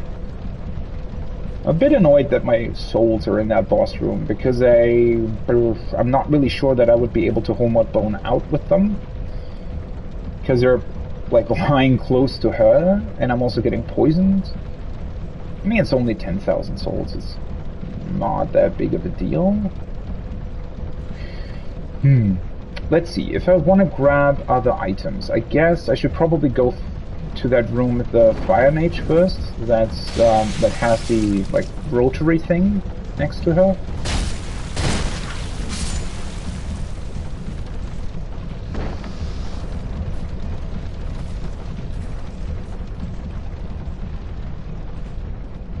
And also then there's this still.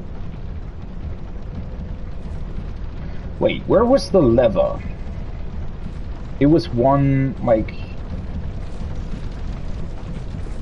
bit further down, right? Ah, shit. Yeah, stop. Dude, these dudes are such bullshit sometimes.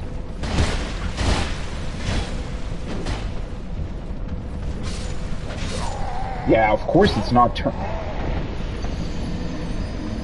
I wasn't locked on more. Ah, well, whatever. Now I really don't need to care about my souls anymore, right? I completely forgot that there were two other guys in that room as well. They're a bit weird. I don't know. Also, what's his deal? The fact that he's constantly jumping back is just weird. Because, he's specifically hiding behind there, and then he jumps in front of you. Just doesn't make any sense at all. They're just chilling here, and he doesn't care.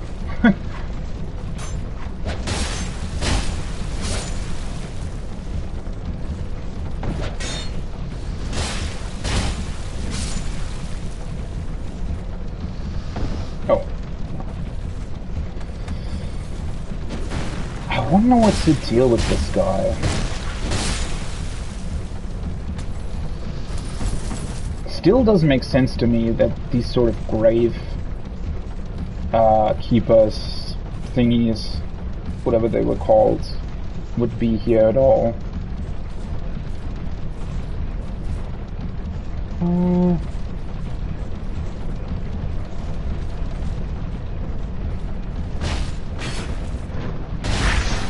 Bye.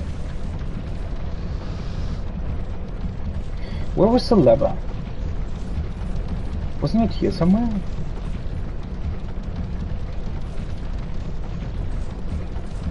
I thought it was next to this thing.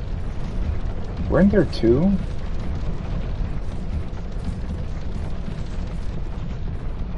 Oh, there it is. Never mind.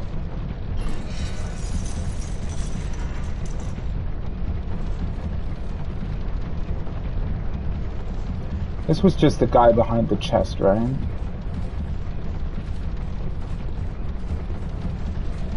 I wonder if that changed anything with the door. I don't think it does. Although, I haven't really found anything else that would change something about it. Unless... Huh. What? Tri-torch? The fuck?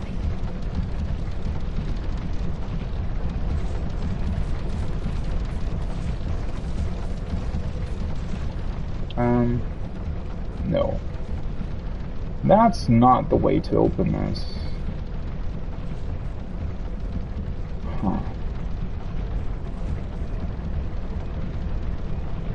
I mean, there's certainly still a lot of places that I haven't been to in this area, so let's just assume that those areas would be the ones where I can find a Pharaoh's Lockstone, maybe? Although I still think that it would be kind of bullshit to have, or to force you to have a Lockstone. Well, I mean, I guess if there is one in this area, then it would be kind of fine. If there isn't one, then that's bullshit. That they'd force you to go somewhere else first to be able to, if that's even the way to deal with the boss. I don't know, it's kind of neat that they have these gimmicks in here, right? In a way I do like that. It's just... Wait, what? Where did you come from?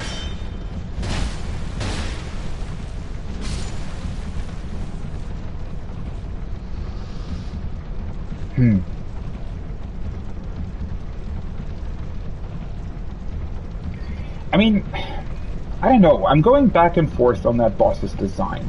In a way, it does... Why can't I target him? Seriously? In a way, they do seem to be quite cool. Like, in a way, I do like the gimmick that they are going for. It's just that...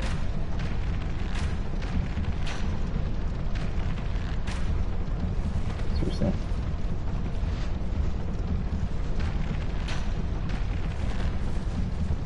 What?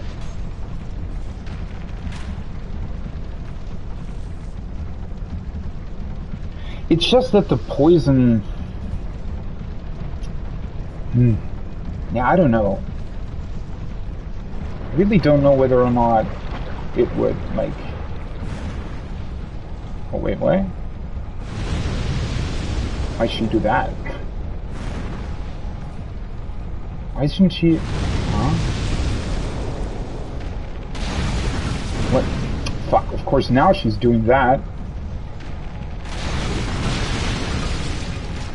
Weirdly enough, that didn't hit me at all.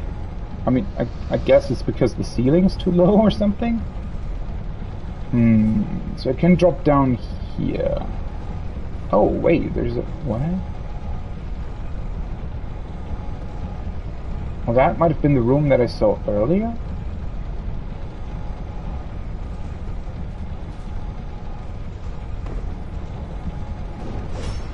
Fine.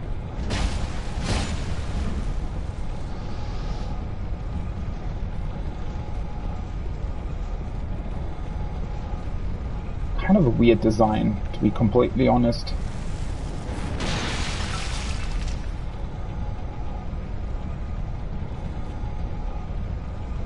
I wonder what the purpose of this thing was in general. So, would they sort of pump something through here? Maybe that's why that tunnel over there still has poison in it?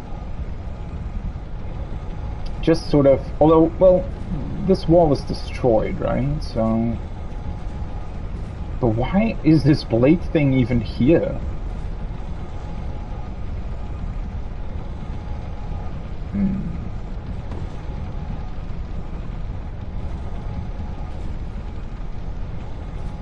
Where does this lead?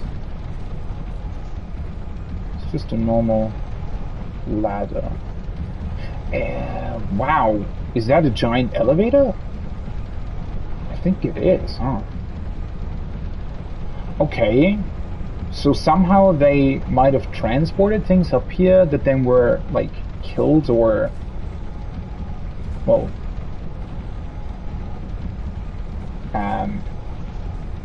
like, made into tiny pieces by those blades? This area also seems strange. Why are there so many pathways here? Seriously. What the fuck's going on? Why is he trying to hit me with his shield? Silver black shield. That's the same shield that I got earlier, right? Yes.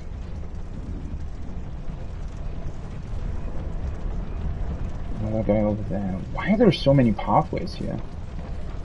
Strange. Now we're on the other side. Seriously? Does it even hit me? Oh, wait. Is she running towards me? She is. She's trying to get into a better position. Oh, for fuck's sake. They're so weird. Because it's so, like, hard to tell whether or not the fire will actually hit you.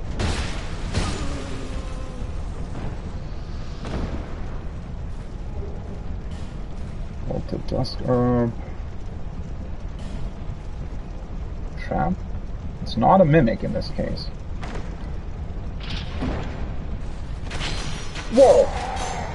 What the fuck?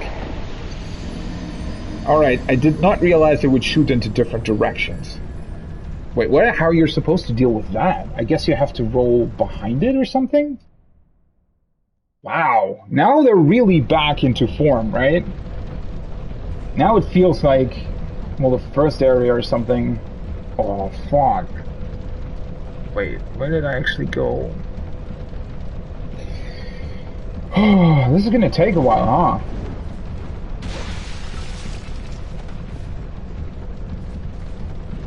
I don't really want to deal with these guys constantly. Let's see. I need to go over here. At least it's easy enough to avoid him. Oh, for fuck's sake, seriously? They can just stun lock you?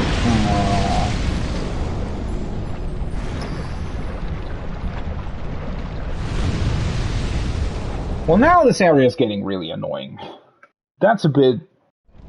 well, not overkill. It's still Dark Souls. It's just, I hate it when they force you to sort of go through these enemies that are clearly very easy to defeat, but constantly need to be baited out, right? Oh, for fuck's sake.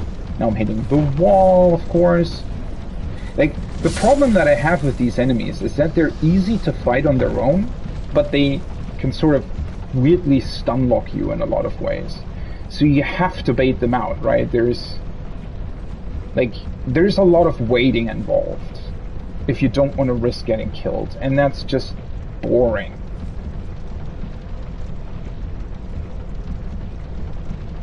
I guess it's their placement. It's, well, that's somewhat of a, I don't know, a bit of a, how could I put it? A bit of a problematic design in a couple of ways. And the reason for that is that it's like these enemies in general. Fucking please stop! What the fuck? These enemies in general are actually kind of cool. I very much like their like basic design, and I like that they sort of try to ambush you. So that's all. That all makes sense, right? And this running theme of them not having a head and all that kind of stuff. In a lot of ways, they're really well designed. But they certainly do have this kind of issue where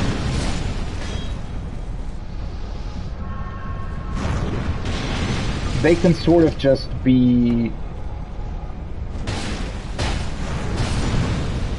I swear if that fire... Seriously?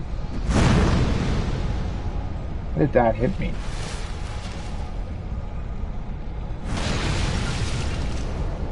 Did I kill her from here? Can she poison herself?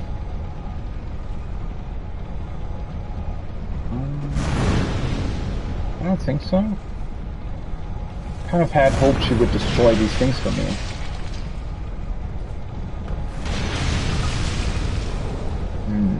Should I take a look at what this elevator is doing before I go back?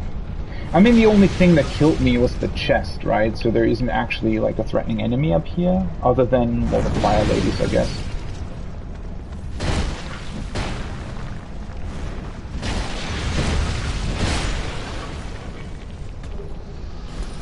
Oh, I got the spear this time. Let's see if it says something different. But yeah, I don't... The problem is, in a way, Silver Black Spear. Paldar, Grave Wardens vow to ensure the tranquility of those who slumber in the undead crypt. If one dares disturb them, the Grave Wardens make no allowance for stature or riches, and will readily bury them along with the others. Oh, what the fuck's going on with you?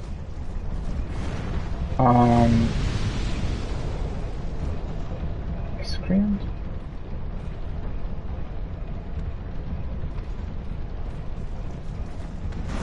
Why do I hear steps? Or maybe that's just his body doing weird stuff.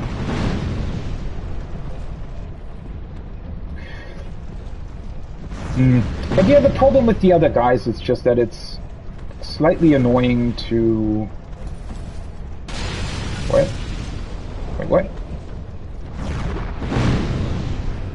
Well, now this is going to be annoying, huh? Since I only killed one of them. I guess we have to do this, although I kind of hate the ranged combat, because it feels, like, in a way it feels kind of cheap. Oh, for fuck's sake, can that weird spirit thing please stop running towards me?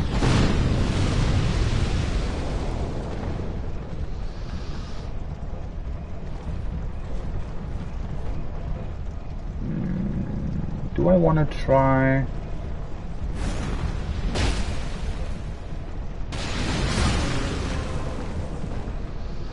It's also just feels kind of inconsistent in terms of... I know it's not, right? But the attack speed of them feels somewhat inconsistent. Alright, so how are you supposed to deal with this then?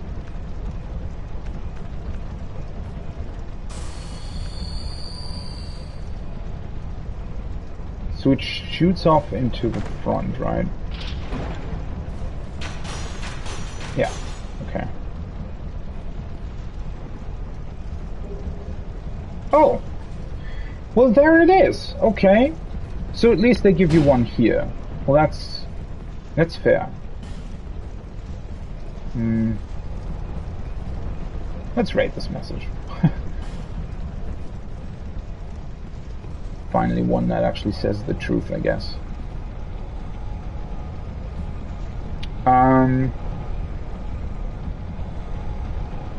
Oh, right, now I get it. The elevator leads up here, right, to that chest? Alright, so we got everything here. We have the Pharaoh's Lockstone. I mean, I guess, you know, in a way, it kind of naturally leads you to it? Or at least, well... Oh, for fuck's sake. Like, your natural sort of... Your natural thinking would be that you need to clean out or clear the entire level before approaching the boss room, right? I mean, that seems to be usually what you would want to do. So I guess if I had, or if I would have had the Pharaoh's Lockstone from the beginning, I most certainly probably would have discovered, well, how it's supposed to be used, and that it probably, I mean, I guess that's probably going to be the way to get rid of the poison in the boss room, right? So in that regard, I do very much like the fact that they they give you a very, very tangible reward for clearing out the entire level, which is very nice. I do like that kind of design philosophy. It obviously runs into problems. Well, I mean, it wasn't very hidden, right? Although it had a bunch of annoying traps attached to it. And now we get introduced to a new NPC, I guess. We meet again. Again? There's treasure this way, but I have a bad feeling about it. I don't quite have the guts myself. Wait, what? Again? Have I just forgotten about you? Were you so forgettable? Wait, what? When did we meet?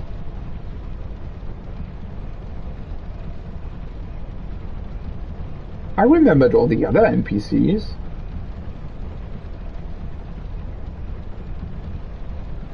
I guess it must have been back where, like, with the Forest of Giants, maybe? Well, we meet again. There's treasure this way. I don't...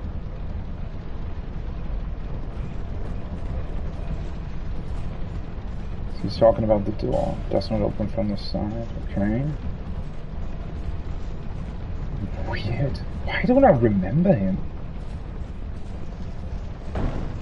I mean, he certainly doesn't seem very memorable, but... Okay.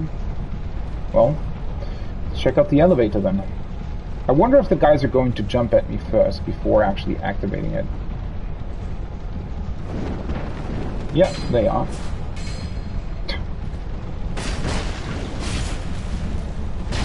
Why am I not... That hit, I feel like, should have connected. I had already killed the other guy.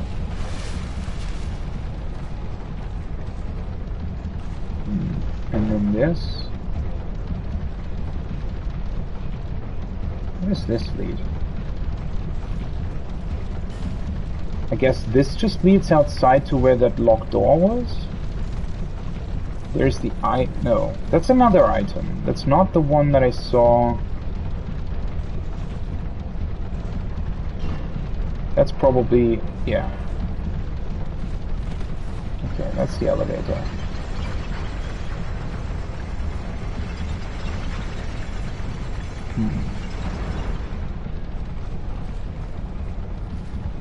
This is probably not going to be a mimic. Oh, and then it also goes back down. A mirror shield. Wait, so mirror is...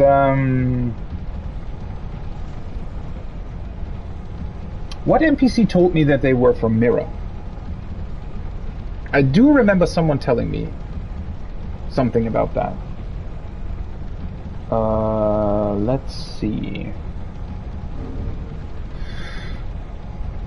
From Mirror. Was that the lady that has the curse in her face that's wearing the mask? Might have been. What was it? Shield?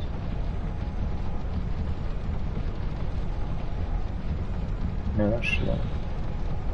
Shield issued to the Proud Knights of Mirror's official order. In Mirror, a land perennially beset by unrest, this shield was a symbol of the Great Knight's strength and willingness to give their lives for the country. Is there any reason why that's specifically lying here? What is that supposed to tell us? Is this going to... oh, it's fine. Also, why is there a staircase here? I guess there's something else hidden beneath it?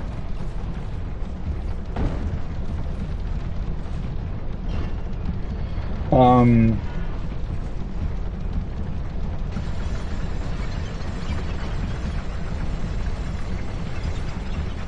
but yeah, there's an item here. Divine Blessing. Well, that's a cool way to hide an item. Also, that's a very bullshit way of not letting you go back. Holy shit, okay? I thought I was just casually strolling back to where I came from, but that's not actually possible.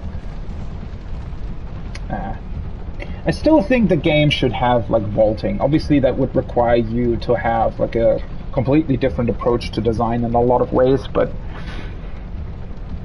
just feels... I don't know, this just doesn't feel great, that there are these, like, very, very small steps that you're just not able to take. It's a very weird thing.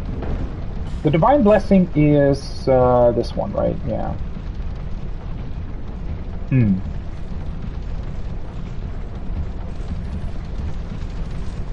How many of these guys are here? What does that do?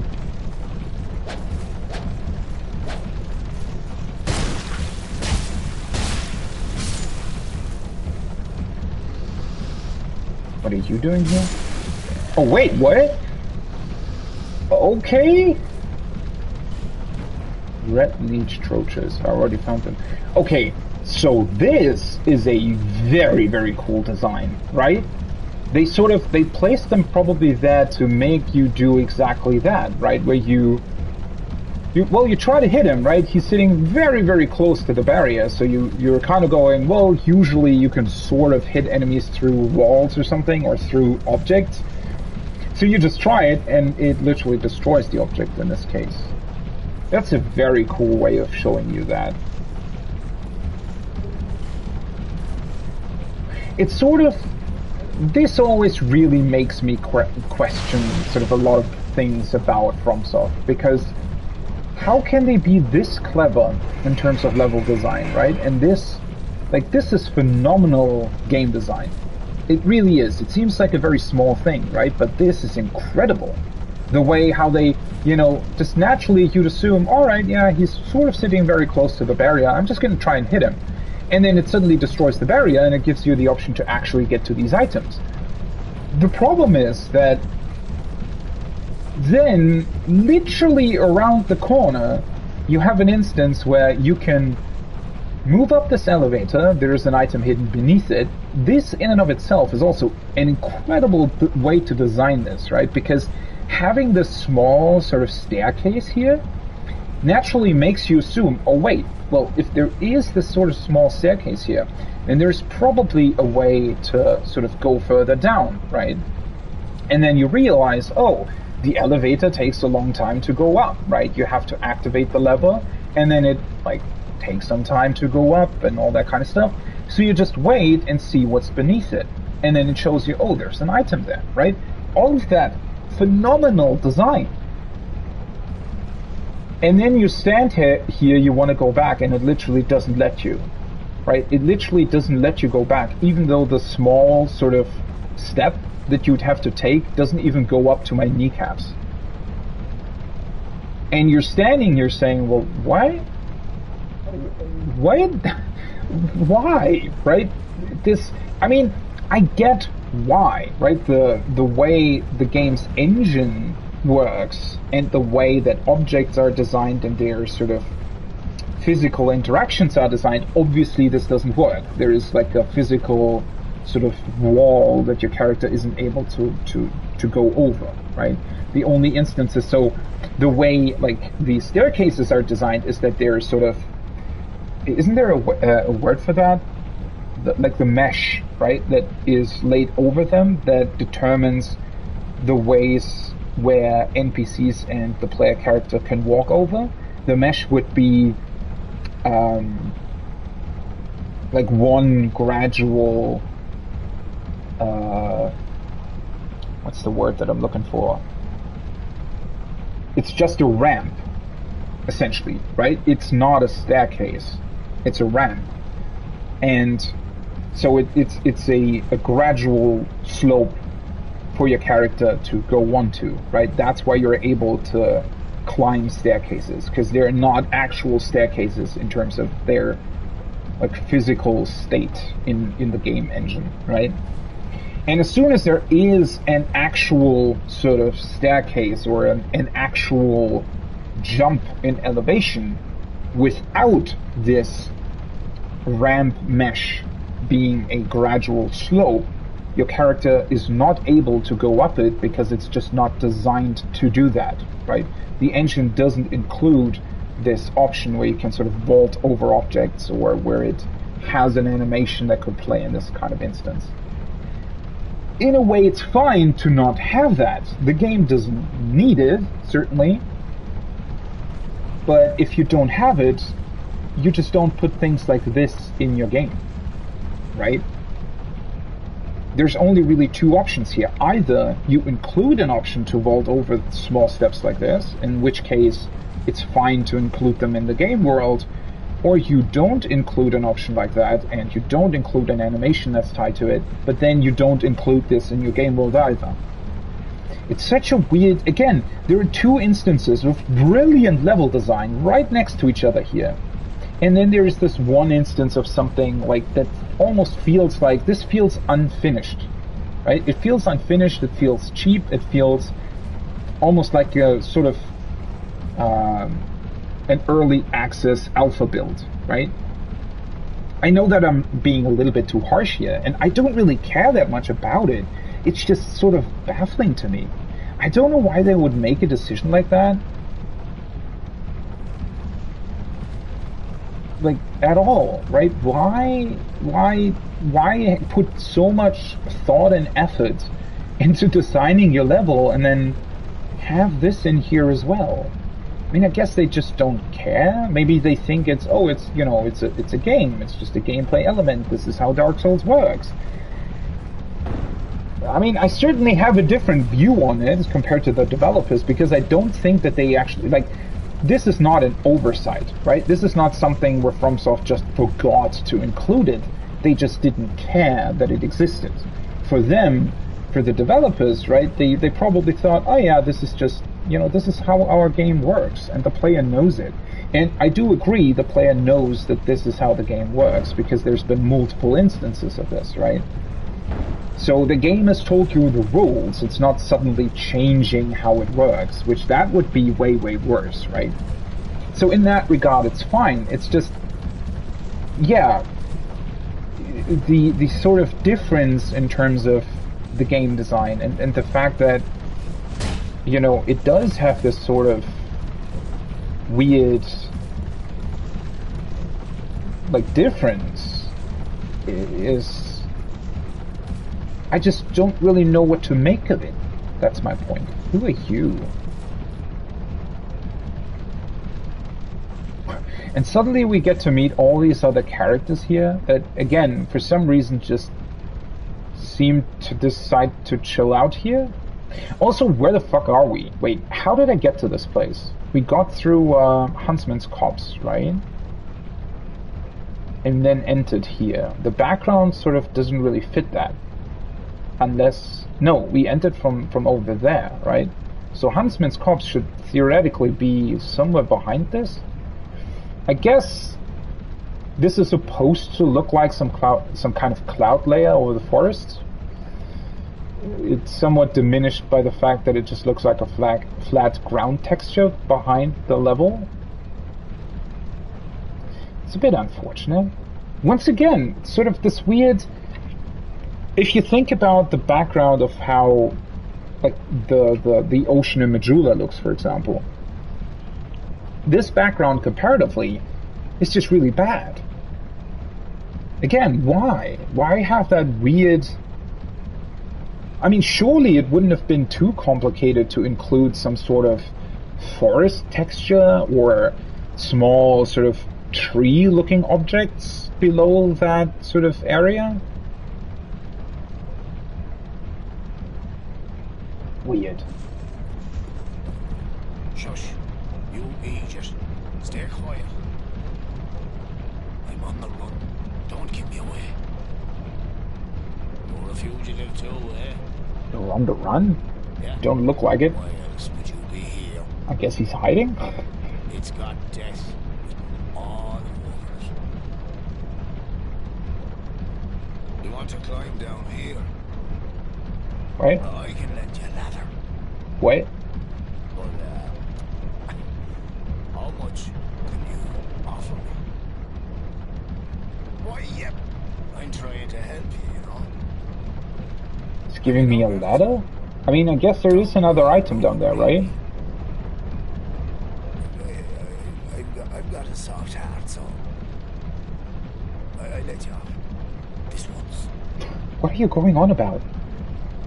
Pay souls, yeah. Sure, why not? All right. It'll be just a moment. What? He has a cutscene. What? He has a cutscene attached to him? Where did you get that ladder from? It surely wasn't there before. Or maybe it was? Where's the game suddenly? I won't offer this to you twice. Suddenly we get a cutscene. The hell? What? I mean, it's cool. It's just... What is it? I'm very surprised. Do you offer anything else? Oh yeah, you do. Laddersmith Gilligan. Prostration. The fuck? Have you heard? Well, apparently, there's this monster lady, right? And the poison does wonders for her. Yeah, I have noticed. You know, health, beauty, that's no question. The first thing, surely. The second thing, sort of debatable. So petty.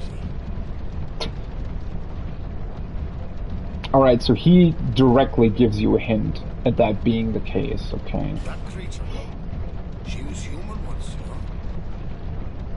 Yeah. In fact, she was wed to the prince of that nearby castle. But her husband, he had feelings for another. The princess was desperate and sought eternal beauty, hoping that it would restore the prince's affection. You see what I mean?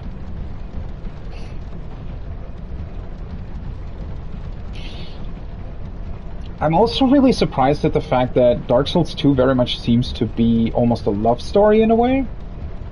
I mean, not really, but there's certainly be a lot of instances where we've heard, I mean, we've heard about the two, like, prince and princess. I wonder if they're the same, with the two bells, right? That has been mentioned a lot. So I wonder if...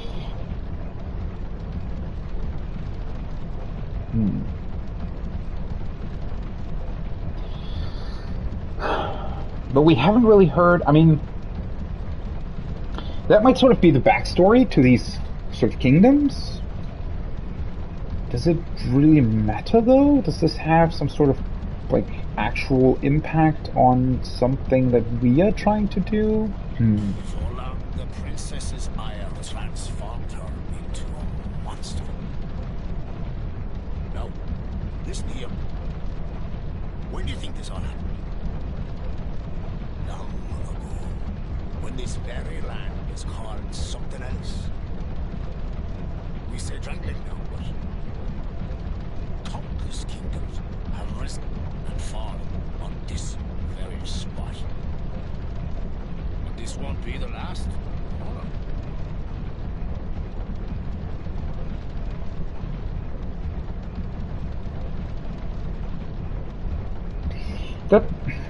Does that make sense, though?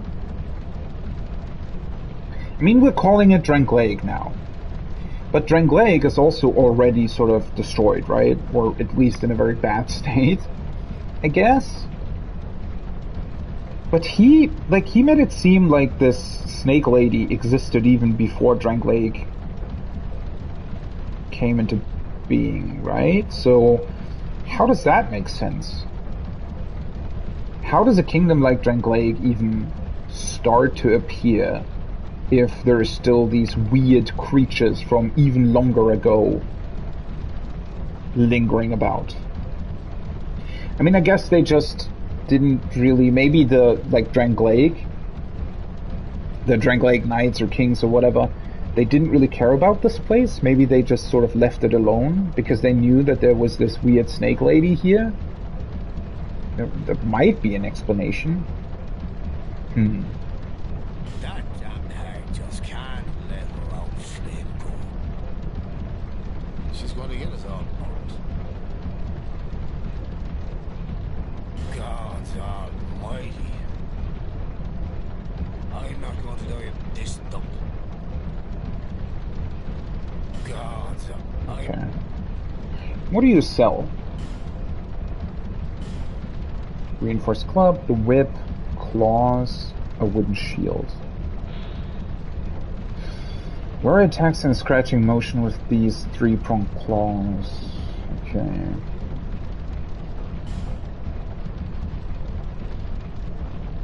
That's the thief stuff. Armor dyed black, allows the wearer to blend in with the dark, often used by those with ill intent. Meticulously crafted, provides fair defense.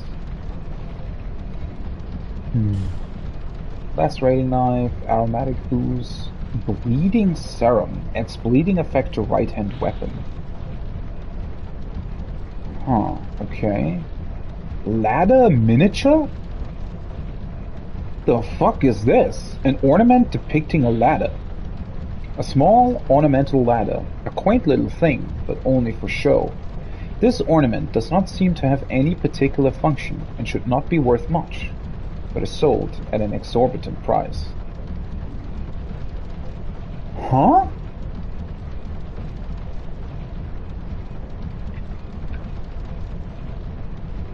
Is there some kind of point in the game where it would actually be beneficial to have a small ladder with you? I mean, I'd imagine there might be a couple of points where that might be the case.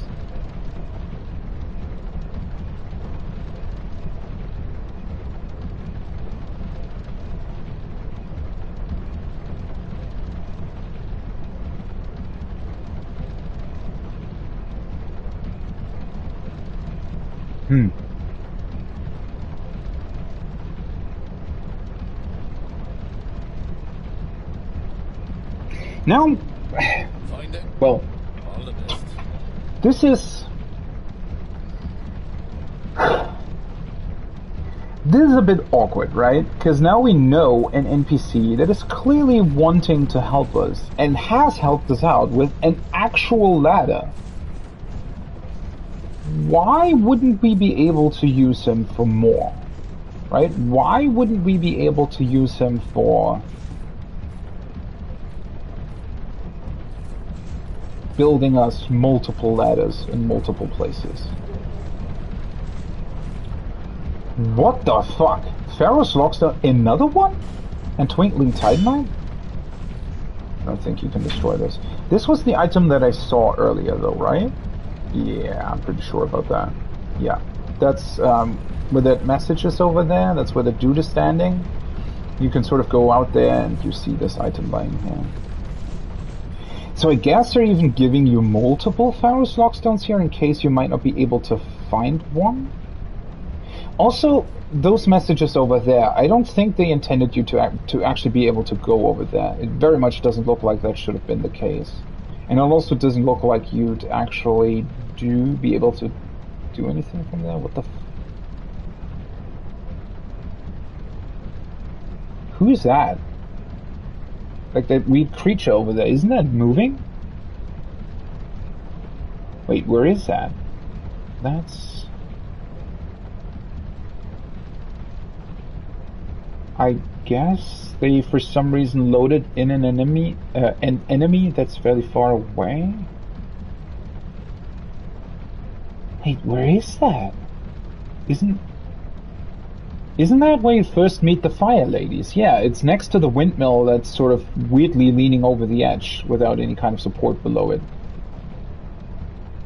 Isn't that on top of the... That's the gate that you can move, right?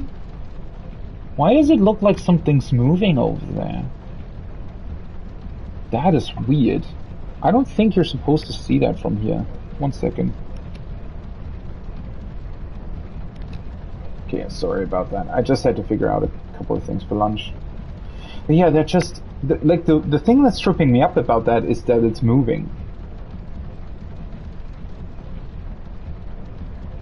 I don't know, kind of strange. But then again, the engine is very strange in general in terms of how it loads and unloads objects, almost to the point where I'm wondering.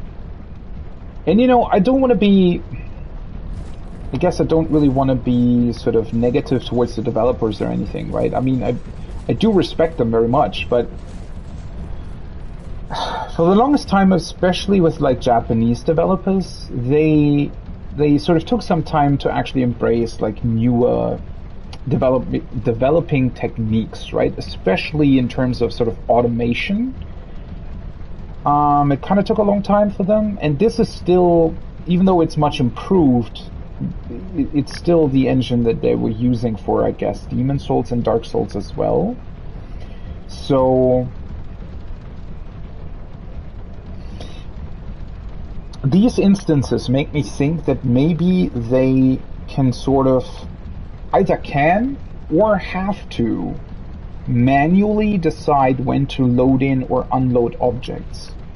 Because it's just, there are too many instances in this game where the distance at which objects like change their LOD, it just seems very inconsistent. And I do wonder if there's some kind of manual thing involved, right, where the engine doesn't automatically decide which objects get loaded in based on distance to the player, but rather they have to assign some sort of value to it manually that determines when to load in or unload objects. I wouldn't necessarily, that's probably not actually the case, but maybe they can opt to do that. It's just kind of strange sometimes, the points at which objects either load or unload in this game. It seems somewhat inconsistent. Weirdly inconsistent. Not necessarily inconsistent where it actually sort of affects something, but inconsistent to the point where it's just kind of, well, first of all, very unusual, but also hard to sort of explain.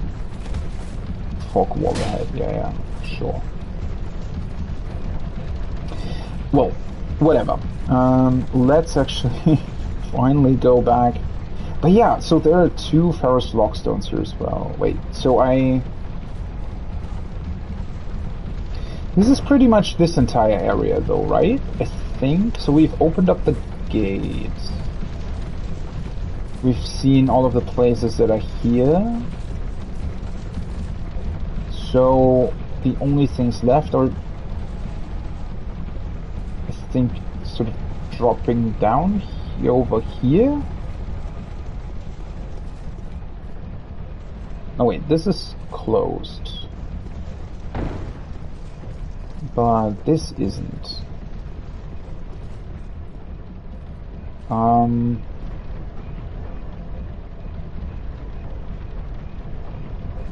So I think on that side of the building we pretty much did everything there is to do, right? And then, well, you can jump from here, you can literally jump to that item, but that's gonna hurt a lot. I don't really know how you're supposed to get over to him though. Maybe hitting him will give me a hint? Also, I need to find out how to purchase more arrows. Huh! He's just raising his shield. Yeah, there actually doesn't seem to be a way to get to him, right? It's also interesting that him raising his shield somehow has an effect on the damage that you're dealing towards his leg, but okay.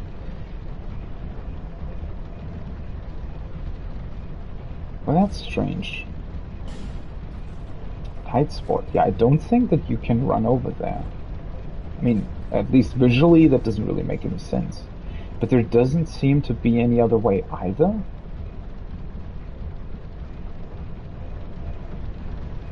Strange. So you can destroy this as well, huh?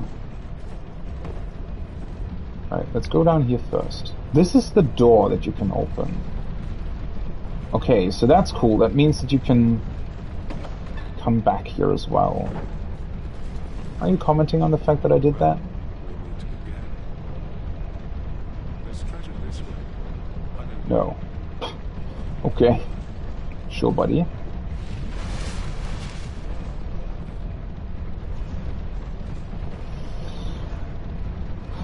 So I could jump further down. I think there was an item down there. Let's check out this way first, though. Yet another treasure chest.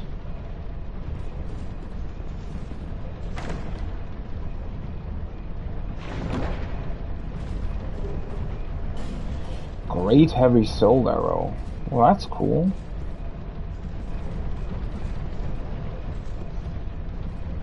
Still slightly confused by that.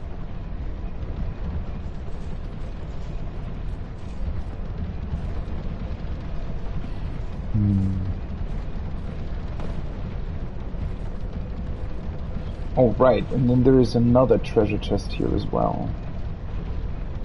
So I'm missing 2 items after this treasure chest. That one, which I can get to by jumping down and...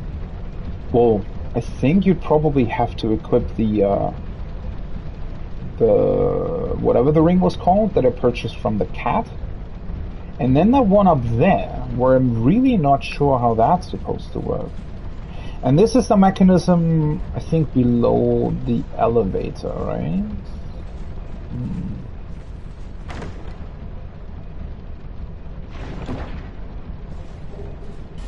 Lightning spear.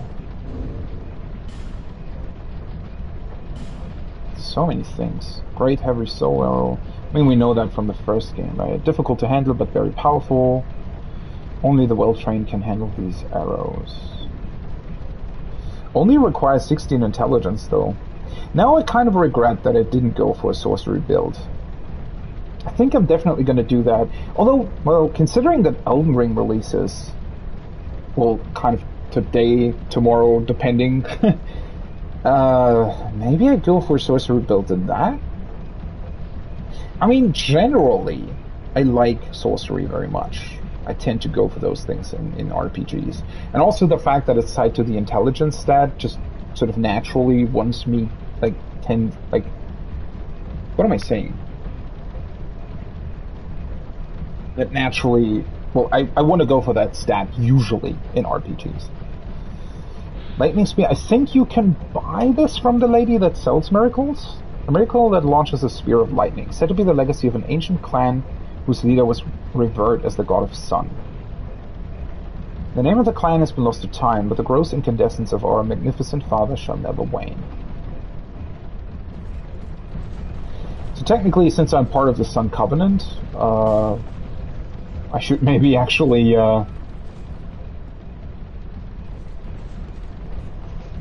think about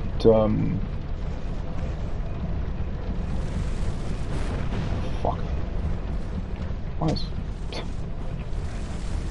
I hate that you're sort of moving forward when you're using the Pyromancy Flame. Alright, so now I guess I have to just jump down here.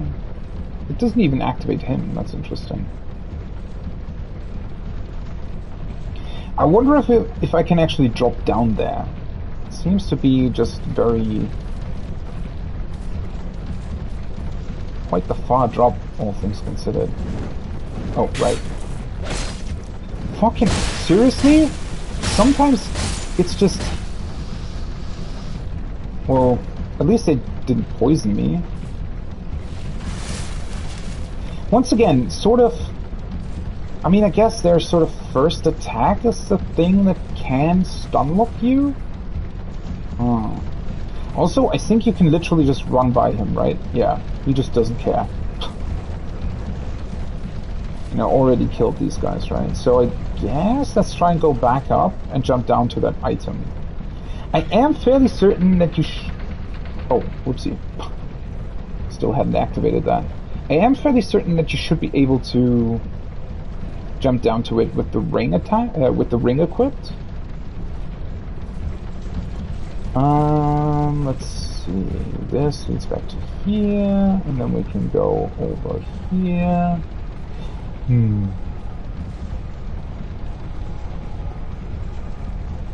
I mean, I'm guessing that this item that you can see from here could maybe... Like, there's also a treasure chest behind him, I just realized. Alright, let's equip the ring. Let's see. I guess I could get rid of this for now. Fallen foes yield more souls. Silver cat ring. Let's see. Holy shit! Well, now I'm certainly grateful that I got rid of these arrow guys, because they would have instantly killed me. Holy shit. Well, what now, though? What the... How are you supposed to actually leave this place once you jump down here? Wait, what? I don't think I can jump over there. What is this? Are you supposed to just die from here? Or use a homeward bone, I guess. I could do that too. The hell? That seems weird. Have they ever forced me to do... Yeah, I do actually think there was another instance where they also forced me to homeward bone out, because there was literally no other way.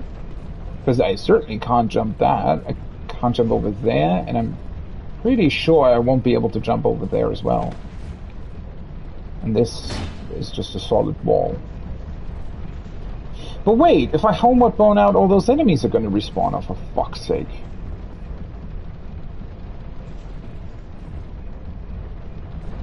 What the fuck is this? Maybe you're able to jump that? Although then it wouldn't make any sense to drop down here.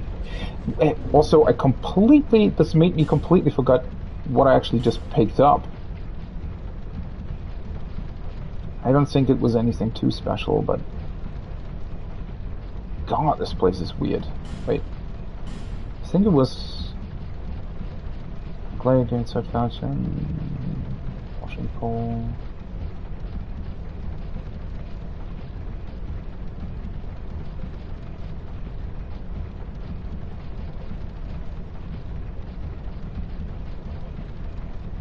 Ah, well, whatever it was, I don't think it was too important. Could have been some sort of armor?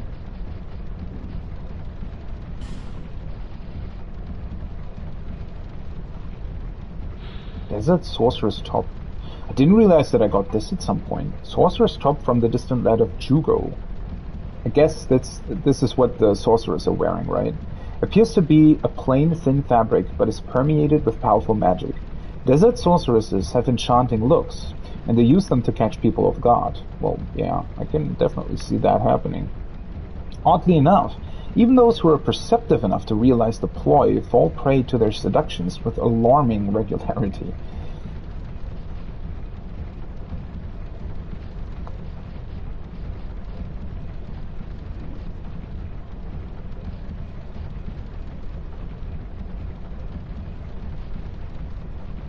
Huh.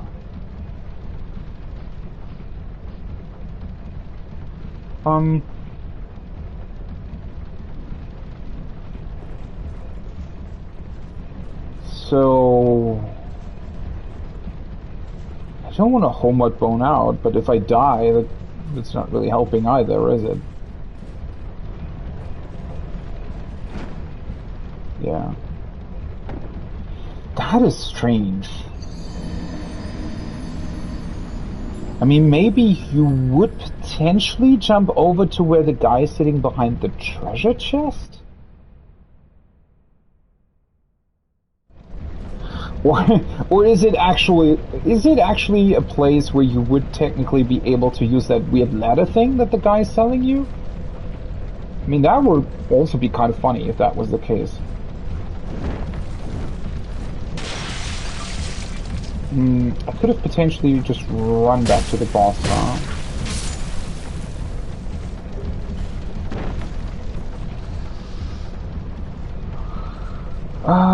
Let me see. Is this a shortcut, actually, back to the boss? I don't think it is, right? Whoa, that was a kind of a neat sidestep. I didn't expect him to do that.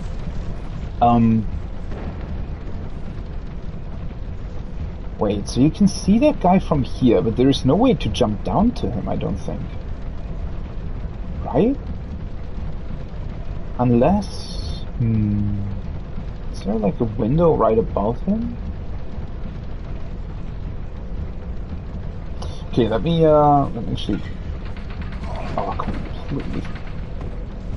Well... Whoopsie, I guess. At least I didn't actually fall that far.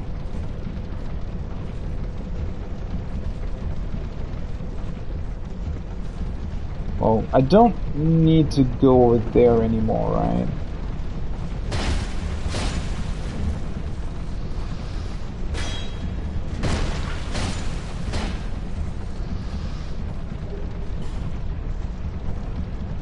Completed that, so let's just head over here.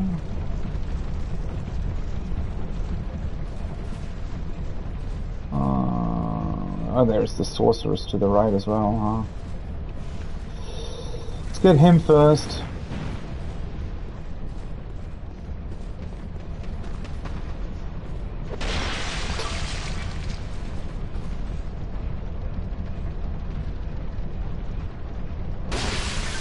That's so weird to me that he can poison himself.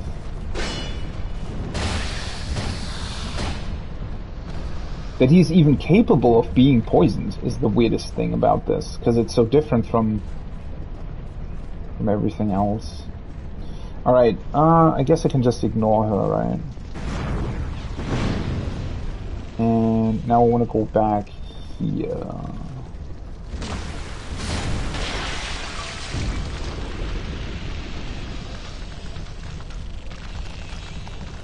The Mimic is just gone, right?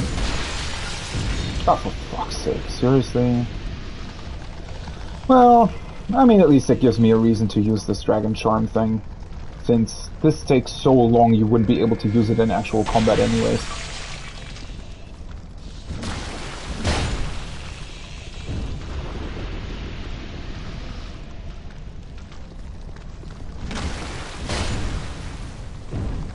Am I still missing one of them?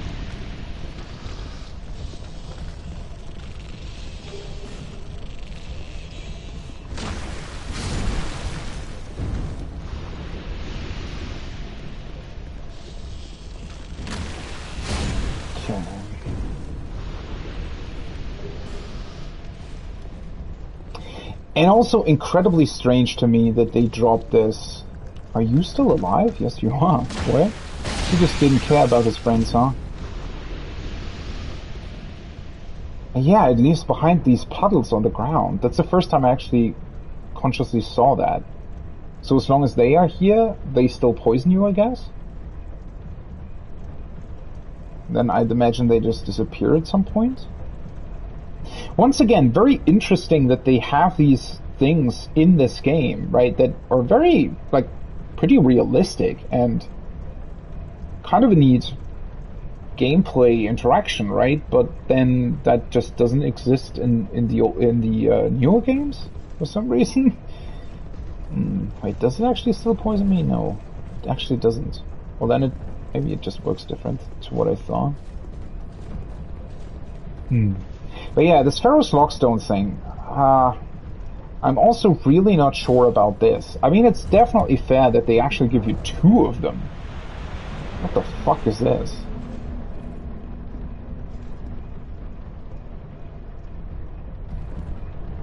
Okay. So... Oh, is that the poison draining? Oh, well, that's... weird. What? I mean, it couldn't have all drained in here. That doesn't make any sense. Okay, sure. I mean, yeah, in a way, it's pretty fair that they give you 2 Ferrous Lockstones in this level as well. It's just...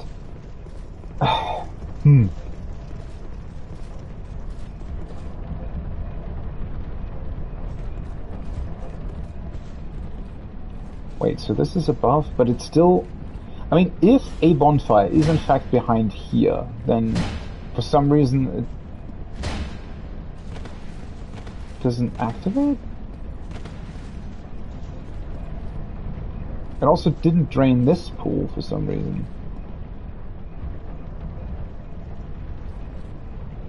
Wait, so did this actually drain the boss room? I feel like I'm still missing something here. I mean, there definitely seems to be another bonfire here, otherwise the messages wouldn't be here.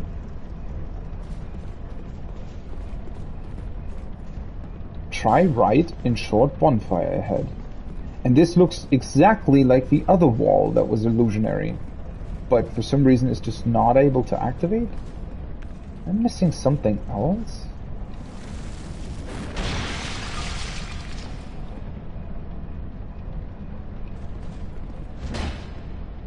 Is it here maybe? No. I mean, it could also be down this way, but it doesn't look that way. Also, I halfway expected this pool to drain as well.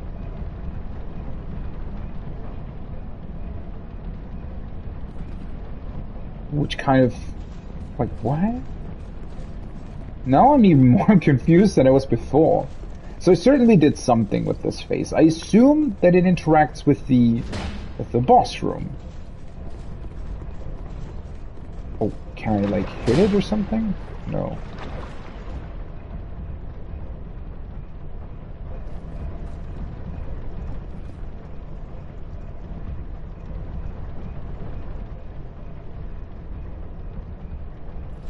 The fuck?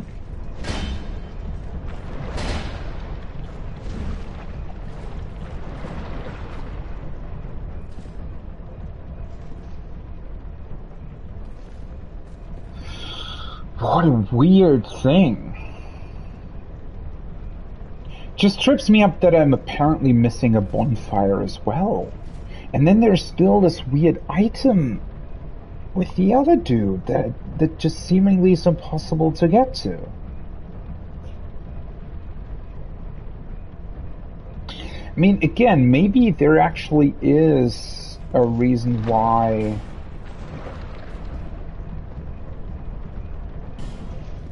that guy is selling that weird ladder kit. Maybe that actually does something. I mean, maybe it actually does help you.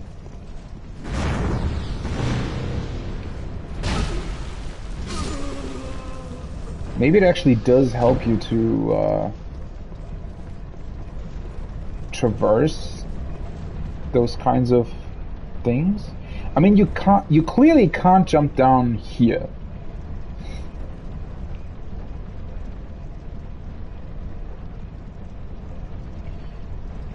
So that does lead me to believe that you actually have to find a way to go over the gap, which again might be connected to getting that ladder thing. I mean, it would make sense, right? Why would he sell it otherwise?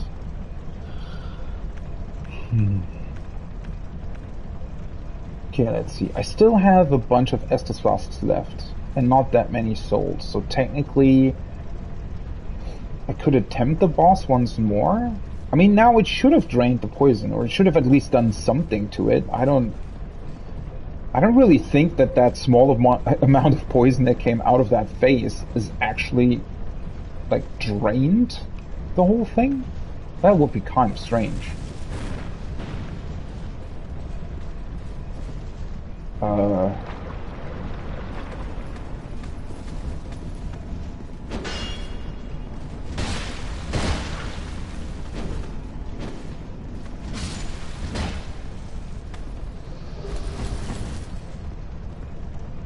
Also, they seem to drop their stuff fairly easily.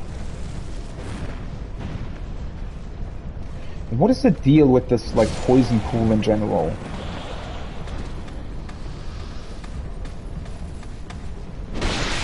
Ugh. Halfway expected to be poisoned there.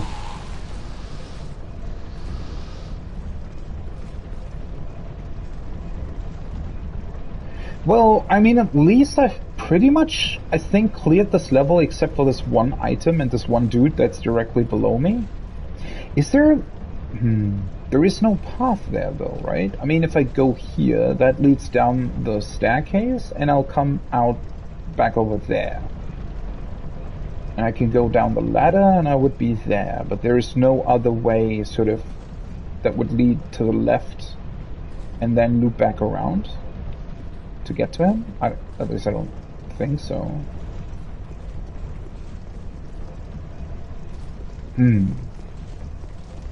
I guess let's try the boss, right? At least I want to see what kind of change it theoretically might have made to it. This is just, like, it says bonfire ahead. It looks exactly like the other illusionary wall over there, but it just doesn't activate. Am I doing something wrong? I mean, this is the second time in this game that I feel like... Because, right, it's also in this level as well, the cave right at the beginning. Right after the first bonfire that you find in Huntsman's Copse. There is this cave with the moths inside, and then there is a big... one of those gecko dudes down there as well. And... I jumped down the cave, I killed everything down there, and then you go through this narrow tunnel, and it leads you to another cave that has an elevator in it. And you can ride up the elevator, and it leads you to a wall that very much looks like it should be an illusionary wall, or a wall that can sort of retract and let you through. And it would lead back to the normal level, right? And would loop back into that building next to the second bonfire here in Huntsman's Copse, not here in Earthen, whatever it's called. And it also just didn't open for some reason. So now I'm wondering, are these things bugged? Or am I just not really understanding how they work? But, I mean, this just literally opened with me standing in front of it.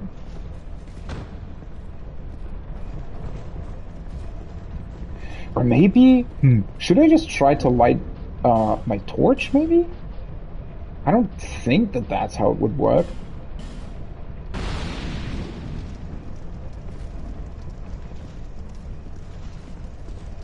Nah.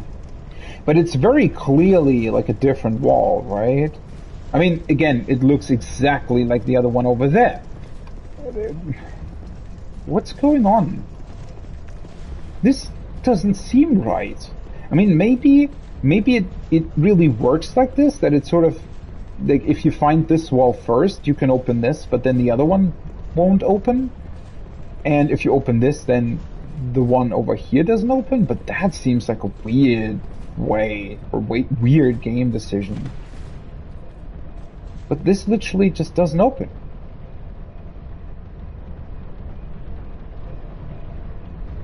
And I'm pretty sure this doesn't have like some sort of lever or something attached to it.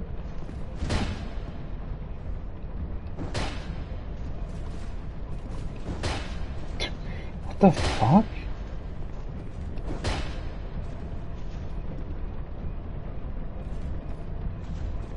I mean, at the end of the day, the boss run from that bonfire isn't too complicated. You can definitely do it. It's slightly annoying, but it will be fine, I guess. It's just that, like, what the fuck?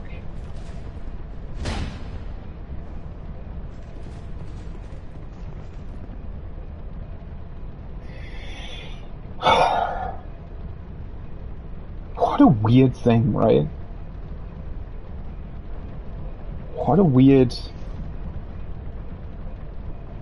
I really don't get it. That's such a strange thing. Maybe you have to destroy these urns, but that doesn't really make sense either, right? I mean, this literally just opened. That's the weird thing, right? This just opened without me doing anything. I think I was just standing in front of it, or I might have hit it, but again, like, with that logic, the other one should have opened as well. I mean, let's see what the face actually did, if it does help me. Try destroy, poison required ahead.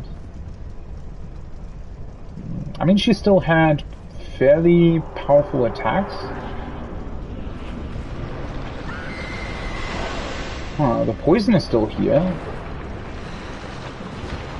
So whatever I did, I feel like I still missed something then.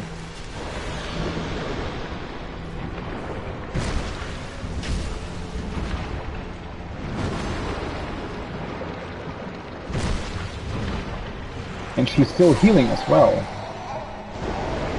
Well, now I'm really confused. What the fuck?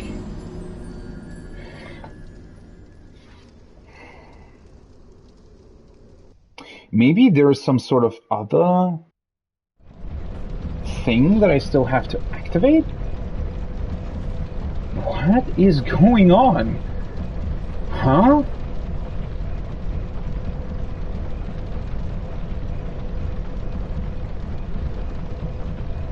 I mean, that's what I thought, right? I kind of thought that shouldn't there be, like, I would have thought that me draining the poison means that it would have drained from a lot of places in here.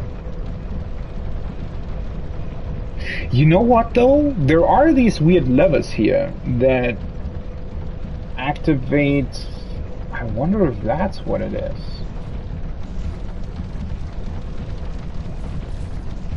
Huh, let me see. If I go back down... The fuck? What the... Okay. I did not know they were capable of doing that. So they can actually cut your throat if they get behind you. Huh, neat. But yeah, there are these levers here, right, that move these pots. So now I'm thinking that maybe these things actually do something else. Because that's the only sort of part that would be... that is interactable, but also seemingly hasn't really done anything up until this point.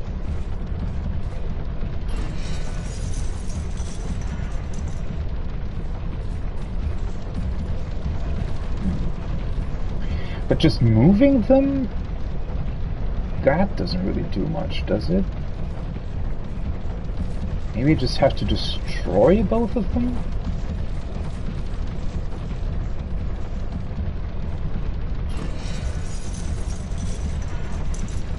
I mean, they seemingly do transport the poison, right? Let's see, can I destroy this one?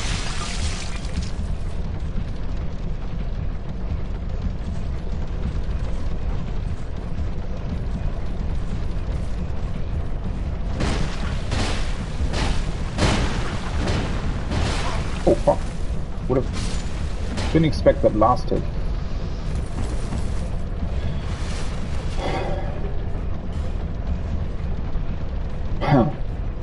What the fuck? I'm getting more confused by the minute. I really feel like I'm missing something like fundamental here. Why is he... What? Why was he able to actually attack me? Seriously, that hit me as well? Oh wait, huh? Did the other guy jump down somewhere?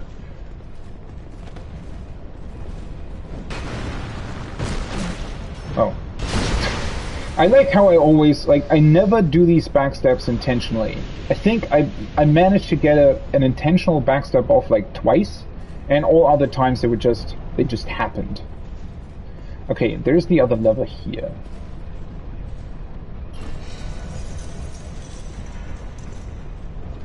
But then,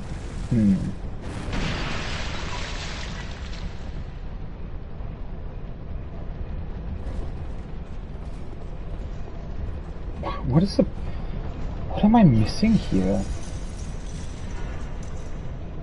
That just retracts the chains. Feels like there has to be some sort of deeper meaning to this whole device.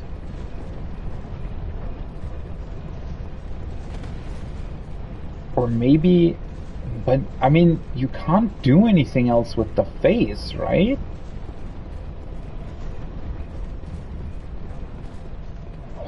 hell is going on? Right side, yeah, I know. There's nothing else here either? I mean, you would also think that actually draining the poison should have, like, a more profound... I mean, I don't know. If the guy outside with the ladder actually gets a fairly elaborate cutscene of him moving a ladder, you would think that draining the poison from this place certainly would look different, right? But yeah, the problem, once again, is that you sort of... Wait, so I did go there. This is... Do I maybe have to go somewhere else entirely? Although that would also be really, really weird. Like if I had to go down to the like first part of the level, for example. So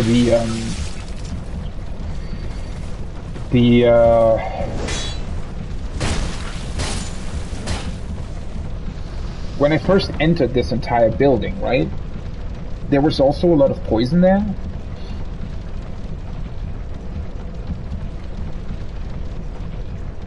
Maybe that had some place where you could interact with something that I just either forgot about or... But I mean, that guy over there, even if I would somehow be able to get to him, he's just protecting a treasure chest, right? I don't think that he's actually doing something... Although, with all these gears here, you'd also think that maybe draining the poison would have an effect on these gears turning? Like, either make them quicker or stop them?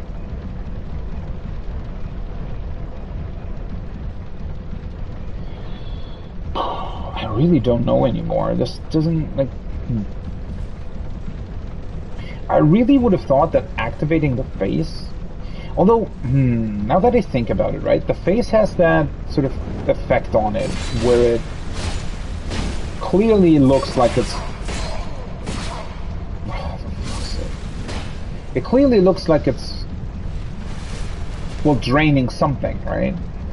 And now I'm thinking maybe if I got 2 Pharaoh's Lockstones in this place, maybe there are actually 2 faces that you have to activate. Right? Wouldn't that be sort of the logical conclusion here? But where would the second one be? Shouldn't it be... If one of them is to the right, the other one should be to the left, naturally, right?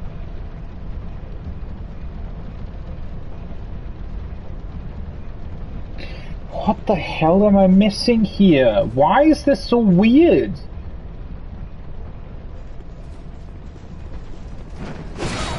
Oh, for fuck's sake, really? This guy can hit you, like, every fucking time. Even if you're standing, like, even here somewhere, his original jump still hits you somehow. Right, so this is where the face is. And it's still, like, it doesn't do anything. But if we assume that there are 2 of them, right? Then technically, the other one would be somewhere behind here. I mean, there's still apparently a missing illusionary wall that might lead us down to second phase. So either this is bugged and I literally can't get to the other phase, but I kind of don't think that's the case. But still, I mean, wouldn't activating one of the phases change something? Considering that there are these 2 statues here, I would have thought that, for example, there would now be like poison spewing out of one of them. That would certainly hint at the fact that there are 2.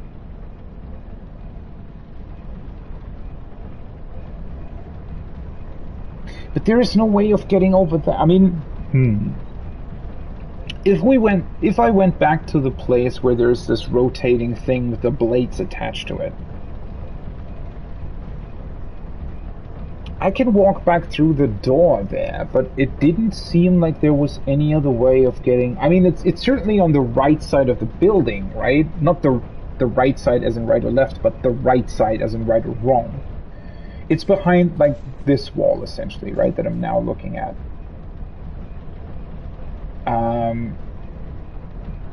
So if we consider sort of the placement of the face, right, it's, like, somewhere behind this thing, right? So by that logic, if there is in fact a second phase, it would be, well, here somewhere, right, behind this wall.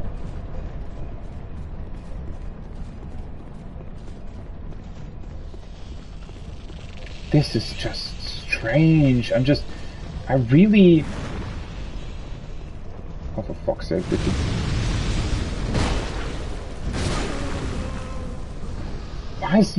Why is she still able to hit me?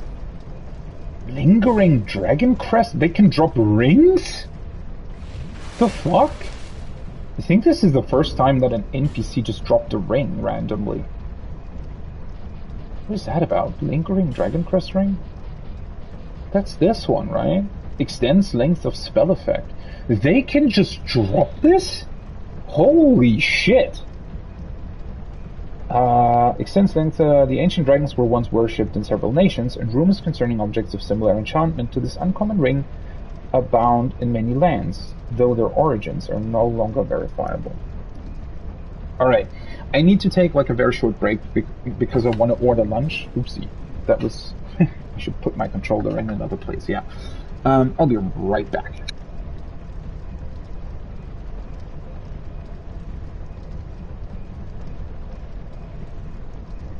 Although, now that I think about it, I can just keep talking while I'm doing that, right? But once again, I mean, this is probably actually the third or fourth time that Dark Souls 2 is really presenting this weird instance of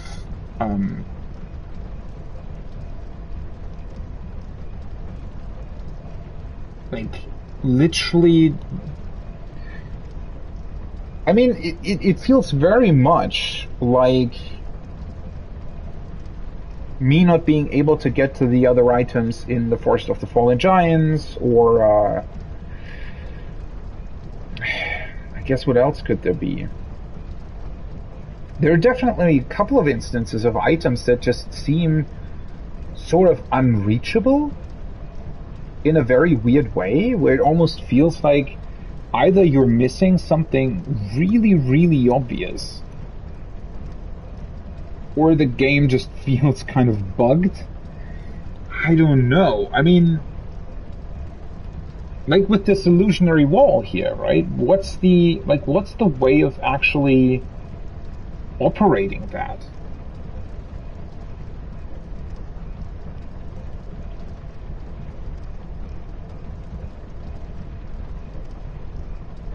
I really don't get it. I'm so confused by this.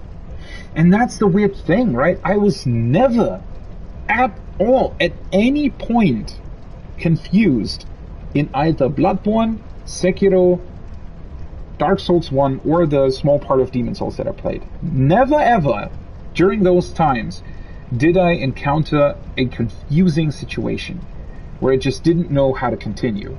Surely, I just didn't, some of these sort of quote-unquote secrets in those places, right? Some of them you just don't really, see, right? I mean, some of those things just don't,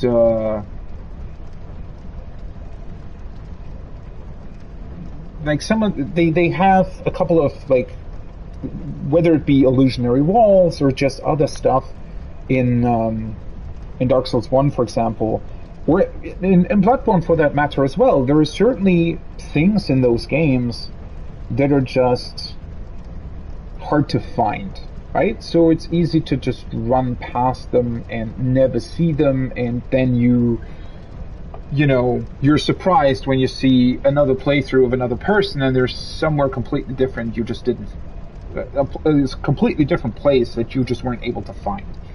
That certainly can happen with those games, I feel like. But to be able to see these places and to know that there has to be something behind there, but not being able to get to them, that is something that I didn't experience in the other games at all. And I'm just incredibly confused as to why that is the case. I just can't really wrap my mind around what would be wrong here. Or what am I missing? Am I actually forced to purchase that weird ladder thing from the guy?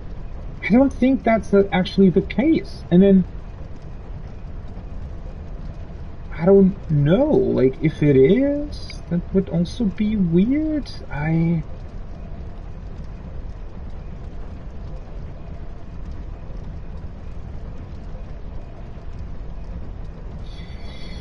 And at this point, I'm just really... I honestly don't really know how to continue this level, but I have to, right? I mean, I don't think going back to another level or, doing something else would really help me at this point, because I don't think that I'm missing... Like, if there wasn't going to be a Pharaoh's Lockstone in this level, then sure, I would have thought that, alright, maybe I have to actually interact with that, maybe I have to get a Pharaoh's Lockstone from another level. You know, that would have been a different thing. In that case, yeah, sure. You know, you'd assume that you might have to go into another level until you find one of those Lockstones, and then you can... then you would be able to come back here and use it, and sure, right? Fine. But I mean, that doesn't seem to be the case, right? Okay, let me double check. That's the pizza that I want. Alright. So I'm going to stream about 20 more minutes or something until my lunch gets here. And honestly, at this point, unfortunately, I think I'm actually not going to be able to defeat the boss, which is sort of bugging me. I also don't know, I mean, well, the thing is I was spoiled by Twitch chat already, right? So since I now know, well, I know about the bonfire either way because of the messages on the ground.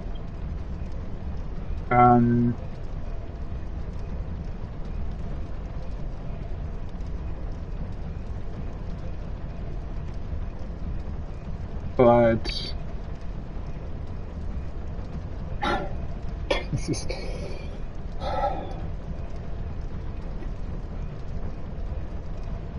I mean, yeah, when you think about the fact that you apparently are forced to get those 2 Pharaoh's Lockstones, or potentially 2...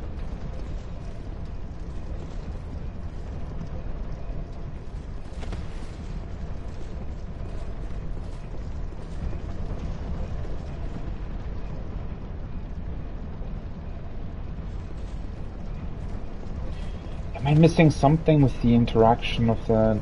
But I mean, I was already trying to, like, further interact with the face.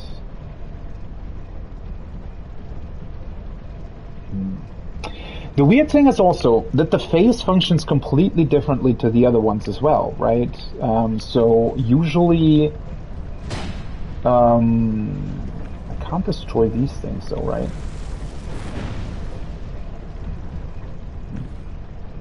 Usually what the faces are doing, right, is that they're projecting the face onto another point in the level. Usually very, very close to the face that you're interacting with. And then you hit that face in order to activate, like, a hidden door. Obviously, in this case, it worked differently because it had poison pouring out of its eye sockets. So, that is certainly something different. But I am wondering whether or not Well, I hadn't really thought about that before, right? Maybe at some point in this level there's now a face illuminated, and I just sort of haven't found that one.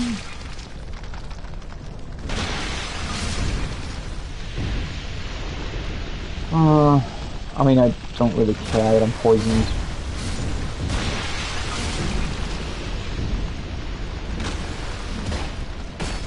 Oh, for fuck's sake, seriously? How did that not hit, like, the second time?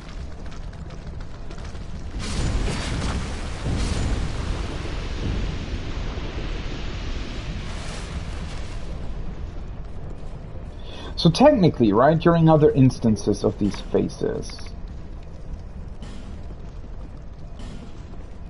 these are just telling you about the minute.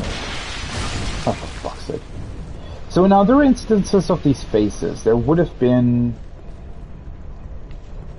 one of these glowing faces on the wall here somewhere, right? I mean, I'm already poisoned, so... Oh fuck, I have to heal.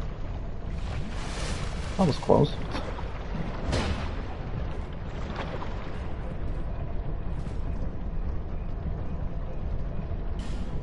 Weakness, poison, and short hurrah for comfort.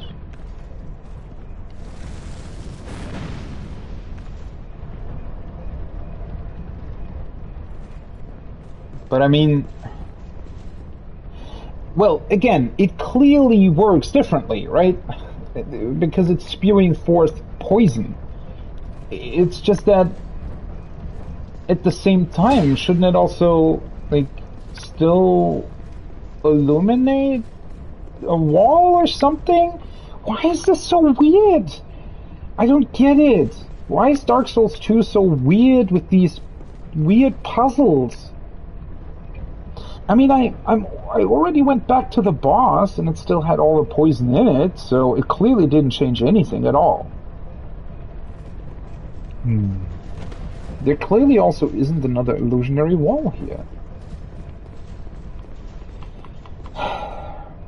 I am actually inclined to look up how this works. Not because I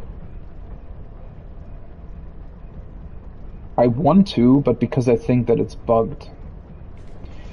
I don't think it is. So I think the probability of this actually being bugged, I think is, I don't know, maybe 20%. You know, there might be a slight chance that this is bugged for some reason. I don't think it is. I honestly don't, because although then again, it is the second instance of me finding something that clearly should be an illusionary wall, or a wall that retracts, but just hasn't. I mean, there was that other instance at the start of Huntsman's Copse in the cave, where I also wasn't able to activate the door. Oh, hi, welcome back. Well, it's actually going pretty poorly, I feel like, because I can't for the life of me figure out what I'm missing. I feel like I've traversed the entire level, so the only thing, like below this poison pool, there is another dude standing in front of a treasure chest. That's the only item, or items, since there is another one, that I'm missing in this level. I am fairly certain that I've grabbed everything else, except for that weird ladder kit that the one dude is selling next to the ladder. But still, I'm not able to figure out, so I feel like I'm missing a second of these face things, because I found one of them and poured poison out of it. And I feel like I'm missing a second one that would also be able to drain the poison, and maybe by activating both, that would get rid of the poison in the boss room. But the problem is, there doesn't seem to be any other way, and then this... Oops. I almost fell down. This says illusionary wall, and it looks exactly like the one over here, but this one was just able to be activated, and the other one wasn't. Wait, the interact button? What's the... Okay, yeah, it's just me being an idiot. Thanks for the... Okay. Thanks for the advice. That's actually what... Okay, so the reason why I didn't realize that this was... But the thing is, this works exactly the same, right? Oh, you know what it probably was? Maybe I accidentally stood too close to the illusionary wall while I was reading the message, and it activated it? But then I also read this message multiple times.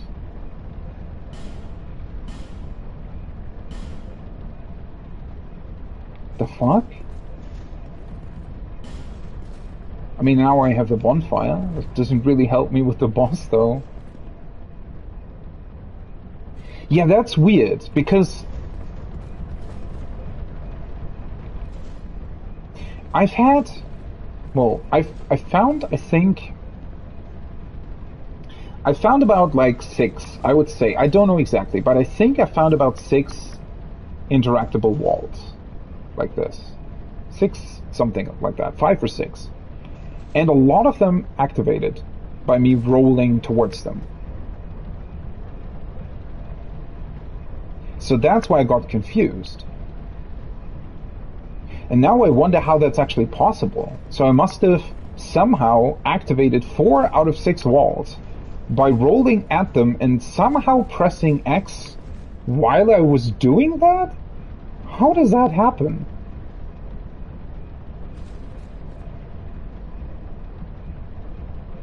That's weird.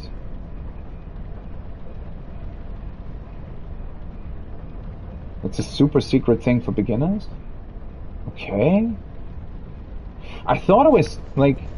So I found the dude with the ladder, and he was hinting at that, right? He was, or rather, he was saying that obviously the boss gets healed by the poison, and I noticed that as well.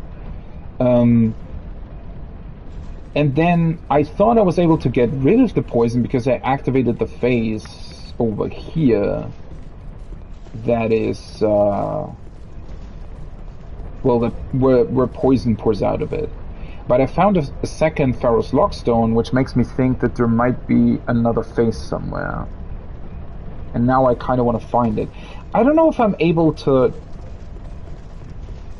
fight the boss without having drained the poison, if that's in fact possible. I wonder if now... I mean, I found this bonfire now. I wonder if I should try... Because now it's a very short run back to the boss. I could just try defeating her normally. But that would mean I'd have to heal through the poison. Unless there might be another way for me to not be affected by it.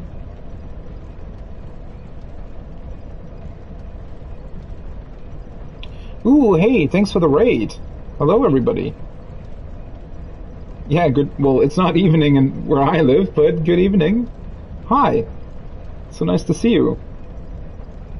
Thanks for the raid. Froshy, I think you're called, right? Thanks for the raid. Were you also playing Dark Souls 2? Or another Dark Souls, I guess? Maybe? Yeah, so I'm currently trying to figure out how to defeat the boss in this area. Well, in a way... I mean, it was sort of going poorly before until I actually now know how to properly activate these illusionary walls, where I was kind of, I don't know, led astray by the game doing weird things with it. You know what I'm gonna try to go back to the dude with the ladder. Yeah, I'm definitely debating doing that and hitting it till it dies. I should be able to do it. My damage isn't too bad. The problem is that I'd have to heal through the poison, and it's just not that easy to do because I'd constantly have to use like the life gems to heal against it, which just seems a bit annoying. I should be able to do it. I do want to try one other thing, though, which is... I mean, I have to go back to him anyways. Where was he? I want to go back to the dude that activates that ladder cutscene and see if that weird ladder kit that he's selling is potentially helping me with what I'm struggling here. Oh, whoops. Yeah, that's...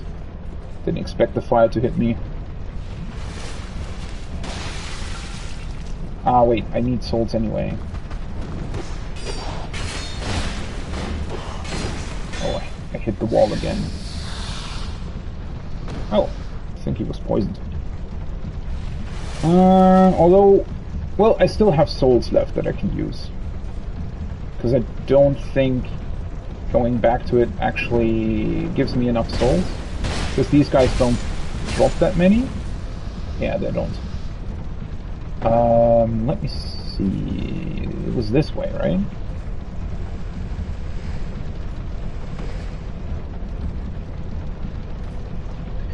Well, usually I want to figure stuff out on my own, though, I mean, with the illusionary walls, I was missing something entirely obvious. But I definitely want to figure this stuff, like the poison thing deal that we have here, I still want to try to figure out on my own. I mean, there's still a couple of things left that I definitely haven't tried. Or rather, there's one thing that I... Well, of course he's gone. Shit. Well, now I don't know what to do. I wanted to purchase this weird small ladder kit that this guy is selling, because I thought that maybe I'm still missing one item that I don't really know how to get to.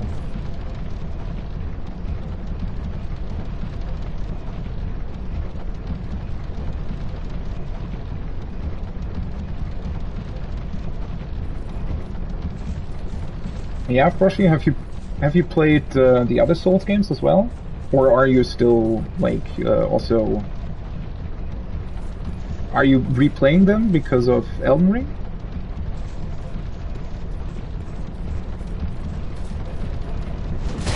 Or just, in general, always want to replay them?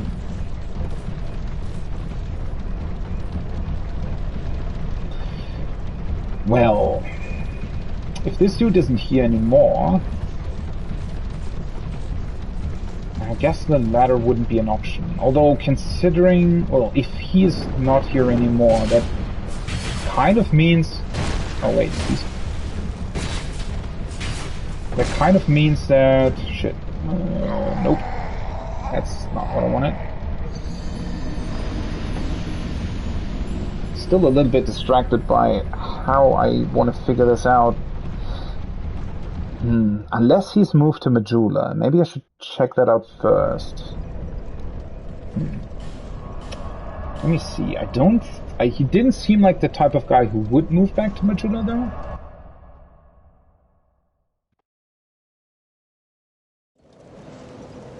You have 2,000 hours in Dark Souls 2? Holy shit. That's a lot of time.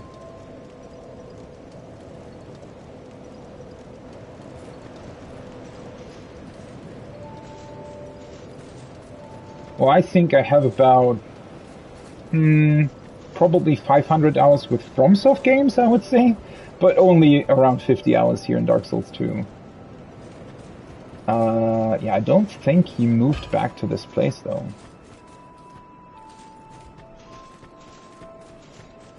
Oh, there he is.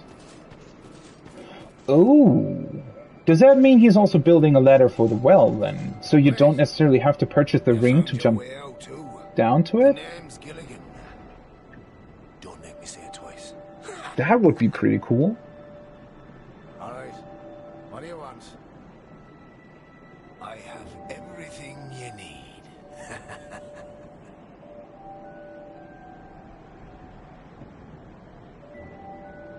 Set up ladder. That's gonna cost me souls though, right? You must have lost your marbles. Fine, I'm happy to be of service. That is actually pretty cool, because I would have thought that this was like a one-time thing. But you'll have to show some generosity. So... Okay. You expect souls for that. So I guess for the maximum amount, maybe this will...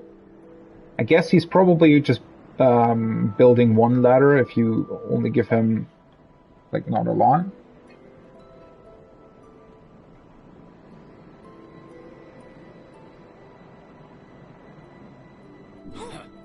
Fine. Yeah, I will give you your souls, don't worry about it. So that means he's still selling this. And now it's more expensive? Okay. An ornament depicting a ladder. What? Don't we? Do I have enough? Let's see.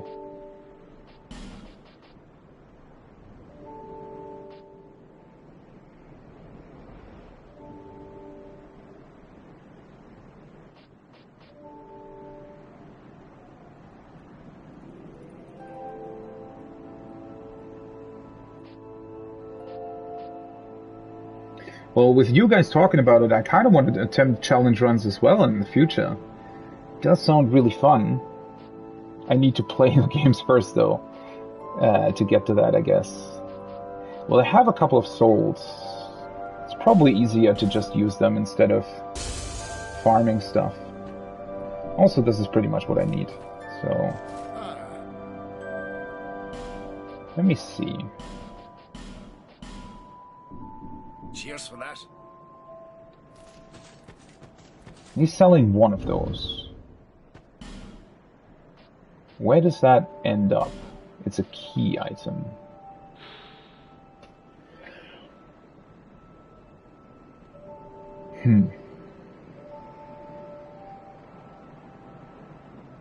Well, maybe this doesn't actually get me to where I'm going. I thought this might be something that could be set up at, like, multiple different points.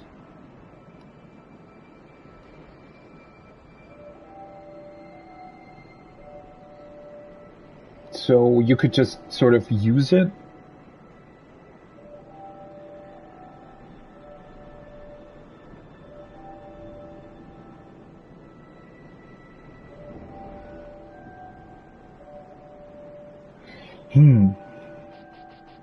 I mean, at least I have it, so if there is in fact a point where you can use it, at least now I'm able to.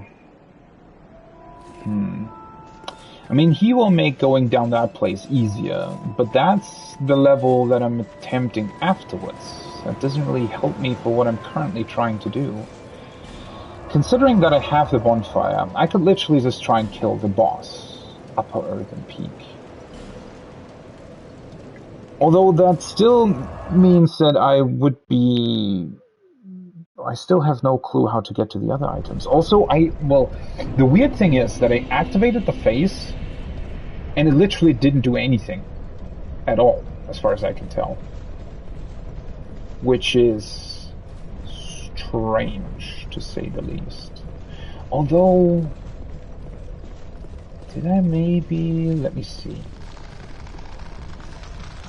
You just let me through, thank you. Do I have to maybe... No. I just read the message. There's no way to interact with it, though.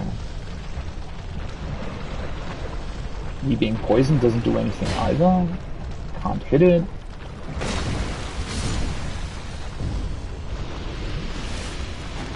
There's no, like...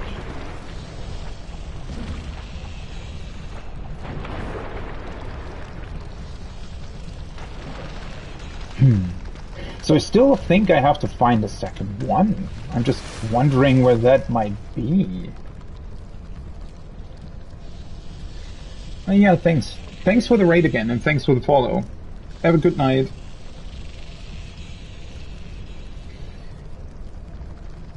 Well, now I'm really... Problem is I kind of want to... Should I just try the boss?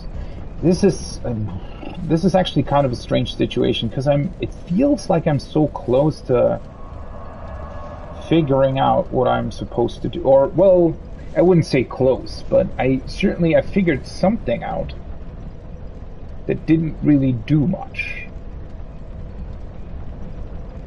So I kind of don't want to attempt the boss if I solved half the puzzle.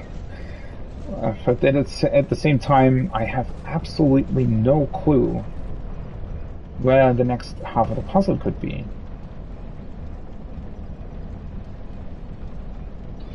I mean, at this point, I'm seriously considering... I mean...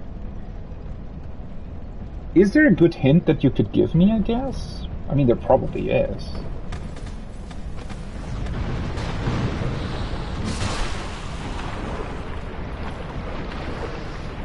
I wonder if there might be something in here that I haven't...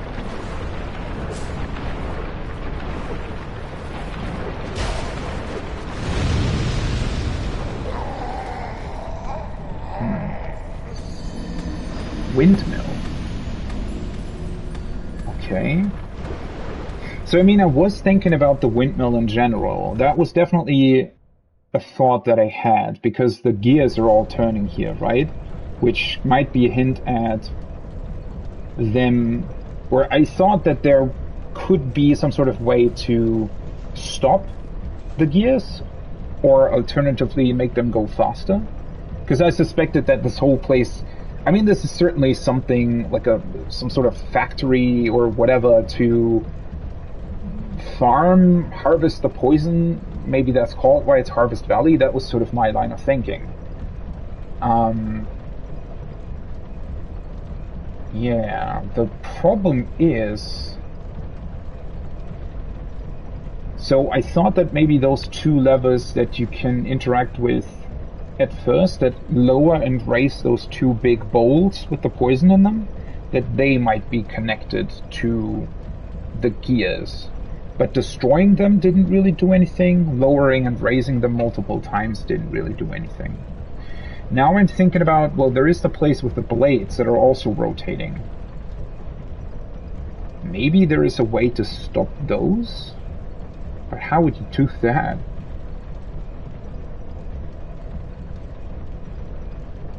But I mean, I guess there's definitely a chance of me finding out what I have to do here, right? I don't require some sort of item from a completely different level or something, right?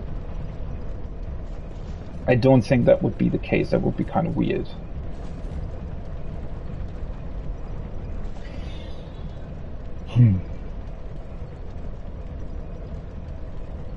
I don't know. It's really hard to figure out what's actually important and what isn't, because you can really get stuck on like one idea and then just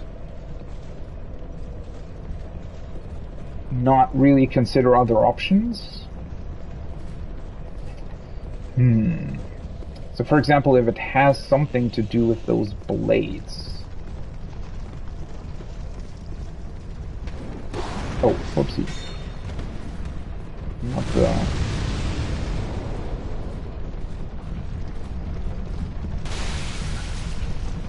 Although, you know what? I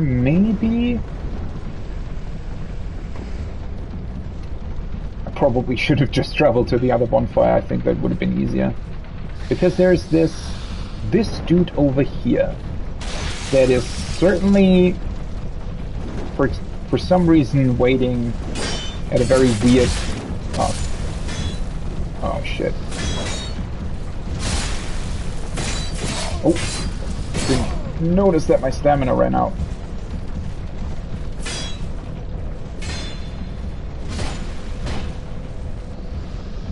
That guy over there, right?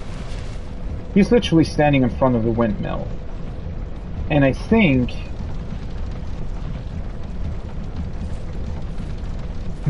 So the reason is, that's actually not something that I necessarily figured out on my own, but now thinking back to it, there was a message here earlier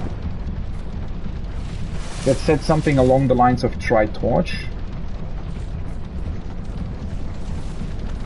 I mean, maybe that hint is enough. I hope, maybe. I'm definitely, hopefully, onto something here. So earlier, there was a message exactly here. Although then again...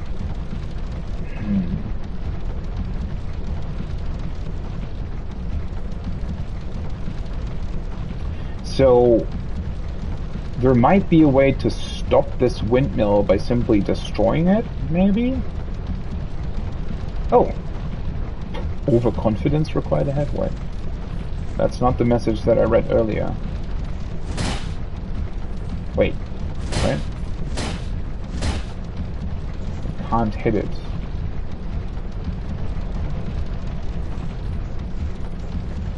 I mean, there are a lot of windmills though, right? Maybe it's got something to do with the smaller ones? Although for some reason I don't think that it would have to do something with the earlier parts of the level. I mean, it might have. I don't think you can use fire either here though, right?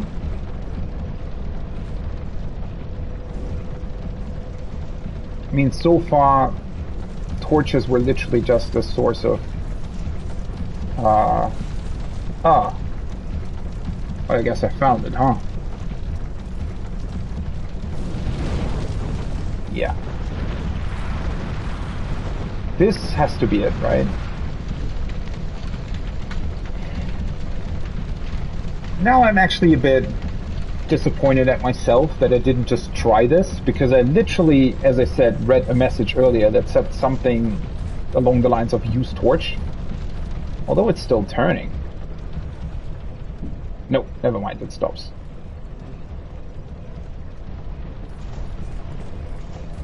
So, what? Does this actually stop the gears now?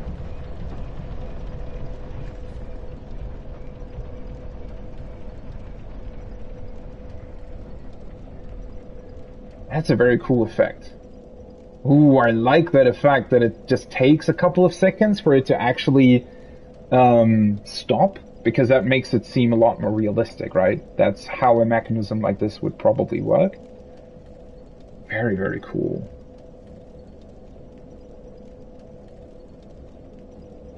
I mean, it's, yeah, it's kind of a weird secret, isn't it? There's definitely a bit of a, I guess, hint, because this guy's standing here. The problem is, I thought that the point of him being here is so that you would be sort of led to this place, and then if you look over there, right, there is an item down there. So I thought, when I got here earlier, I killed him, and then looked over there and thought, oh, they placed this guy here so that you would have a hint towards there being an item on the outside of the building, right? So I didn't even really think about it would have anything to do with this. And then the problem is, if there is no message over here, this just looks like... This almost looks like you're not even supposed to go up here, because usually these sort of weird stone structures in Dark Souls are normally not even climbable, right? I mean, I guess, in a way, the first... So when you fight the Lost Sinner, right, down below the Bastille, that guy also interacts with fire. I think that is the first time in the game where you can set something, or where you can interact with your torch with something, right? Because when you get to the Lost Sinner, you can open those doors to the right and left of him, and you can set the oil or whatever it is alight, so that the boss room is illuminated. I only found that out after defeating the boss, because I didn't find a way to open the doors before I killed him. So, you know, in a way, you might remember that, and then I guess you could maybe think about, oh, maybe there is another sort of thing with a torch here. But, I mean, yeah, sometimes there are messages here that might set you on the right path, but figuring this out completely on your own, if you don't have online messages or a chat giving you hints, this is, like, really obscure. And also, I'm still missing that item over there. Still no idea how to get to that. But I guess does this actually do what I think it does? Does it actually interact with the poison?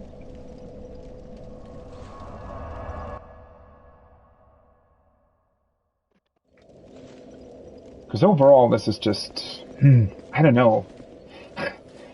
I'm also still tripped by the fact that I didn't figure out how to open these illusionary walls. I don't know how I was able to open most of them by never figuring out that I have to press X in front of them. That's just... Oh, yeah, now it's literally gone. Wow. But wait, doesn't that mean that me activating that face had absolutely nothing to do with this poison? Probably, right?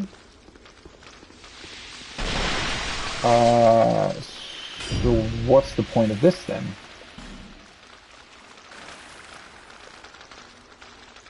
Oh wait. What? Did I just...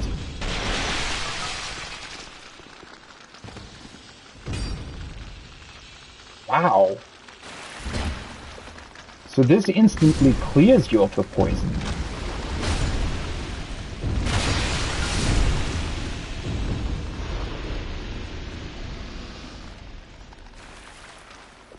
So what? Activating the face? Maybe... Did that pour the clearing water into the boss arena? Or... That would be kind of OP almost. That's why it's saying hurrah for life. What the hell?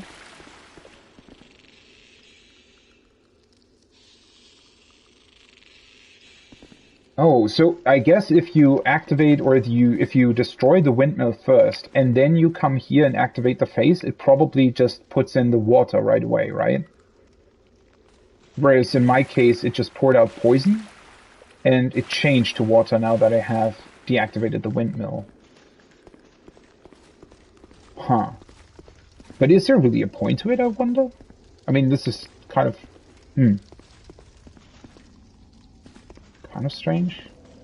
Alright, now I guess I'm just gonna check out the boss. Did I... I should probably just rest here, because I don't remember if I rested at this one or the other one. Not that I respawn at the other one suddenly. Oh yeah. Wait, before I do that, let me just grab this item. Poison stone. That's to,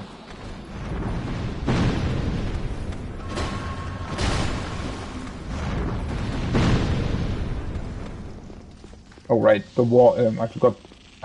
Forgot about the guy on the ceiling. Okay. Glory holes. I mean, I can definitely see how you could make that connection. They are somewhat weird. When I first saw these faces, I don't know, they look very weird. I also thought that when I saw the first one, I kind of expected it to be a one-time thing. I really didn't expect it to carry through, like, to have these throughout the whole game.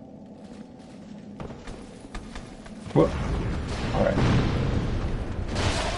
Seriously. I thought you were actually invulnerable while entering the mist. Oh, there's still poison here, though. Okay. So it's not completely trivializing the fight. Well, that's neat, I guess.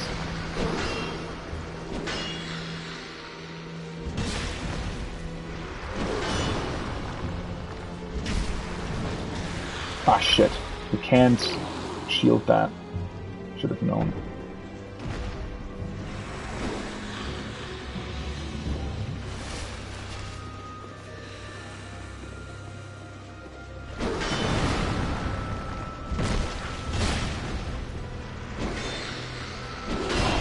Whoa.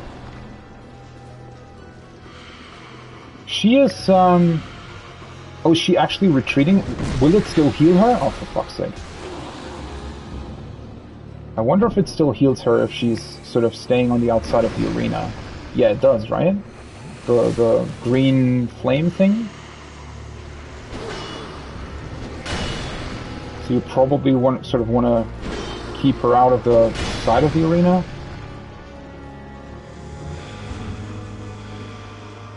Yeah, she's being a little bit annoying with her movement. She's constantly moving backwards.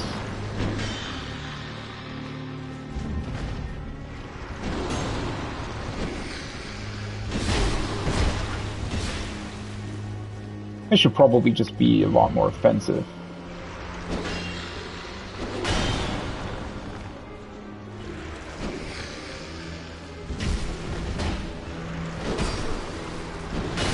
Ah, for fuck's sake. That was a very poorly timed dodge.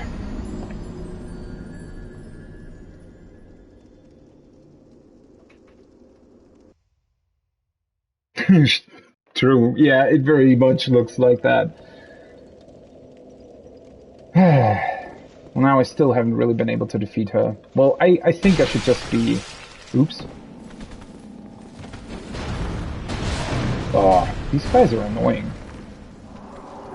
I should probably just be a lot more offensive in how I... Oh. Forgot that she can do that. Wait, she can throw her head? The fuck? Okay. Well, that's cool.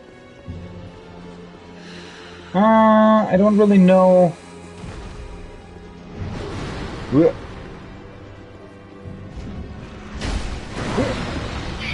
Should have seen that coming. Can you please take...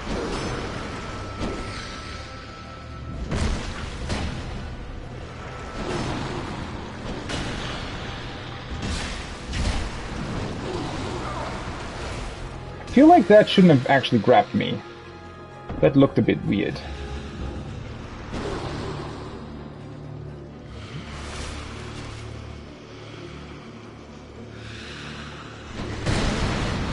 Oh, for fuck's sake. Aww. Didn't think she would do that a second time. Okay.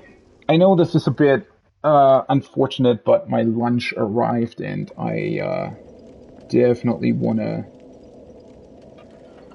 eat something. I mean, this boss in and of itself, I really like her. It's actually somewhat of a challenging boss, finally. I'm going to come back to this. I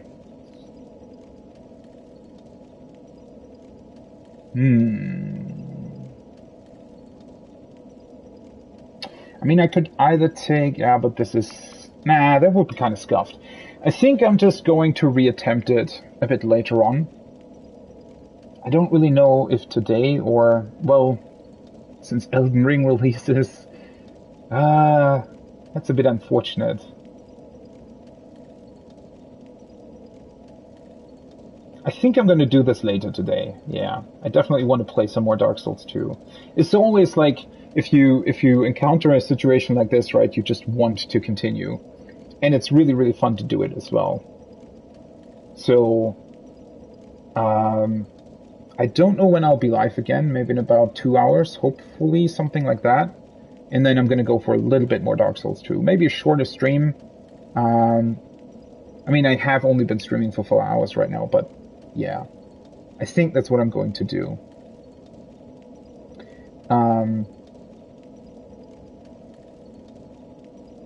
Overall, I really like this level. I think it's a lot of fun, actually. But this is going to be it for now. I'll be returning to Dark Souls 2 a bit later today, in a couple of hours, and then hopefully we'll be able to do this. So, 1 second. Yeah. So, if you have been watching, this has been a lot of fun. Thank you so much. Thank you for the follow. Thank you for the raid as well to Froshy again. I know we went to bed, but yeah, that was pretty cool.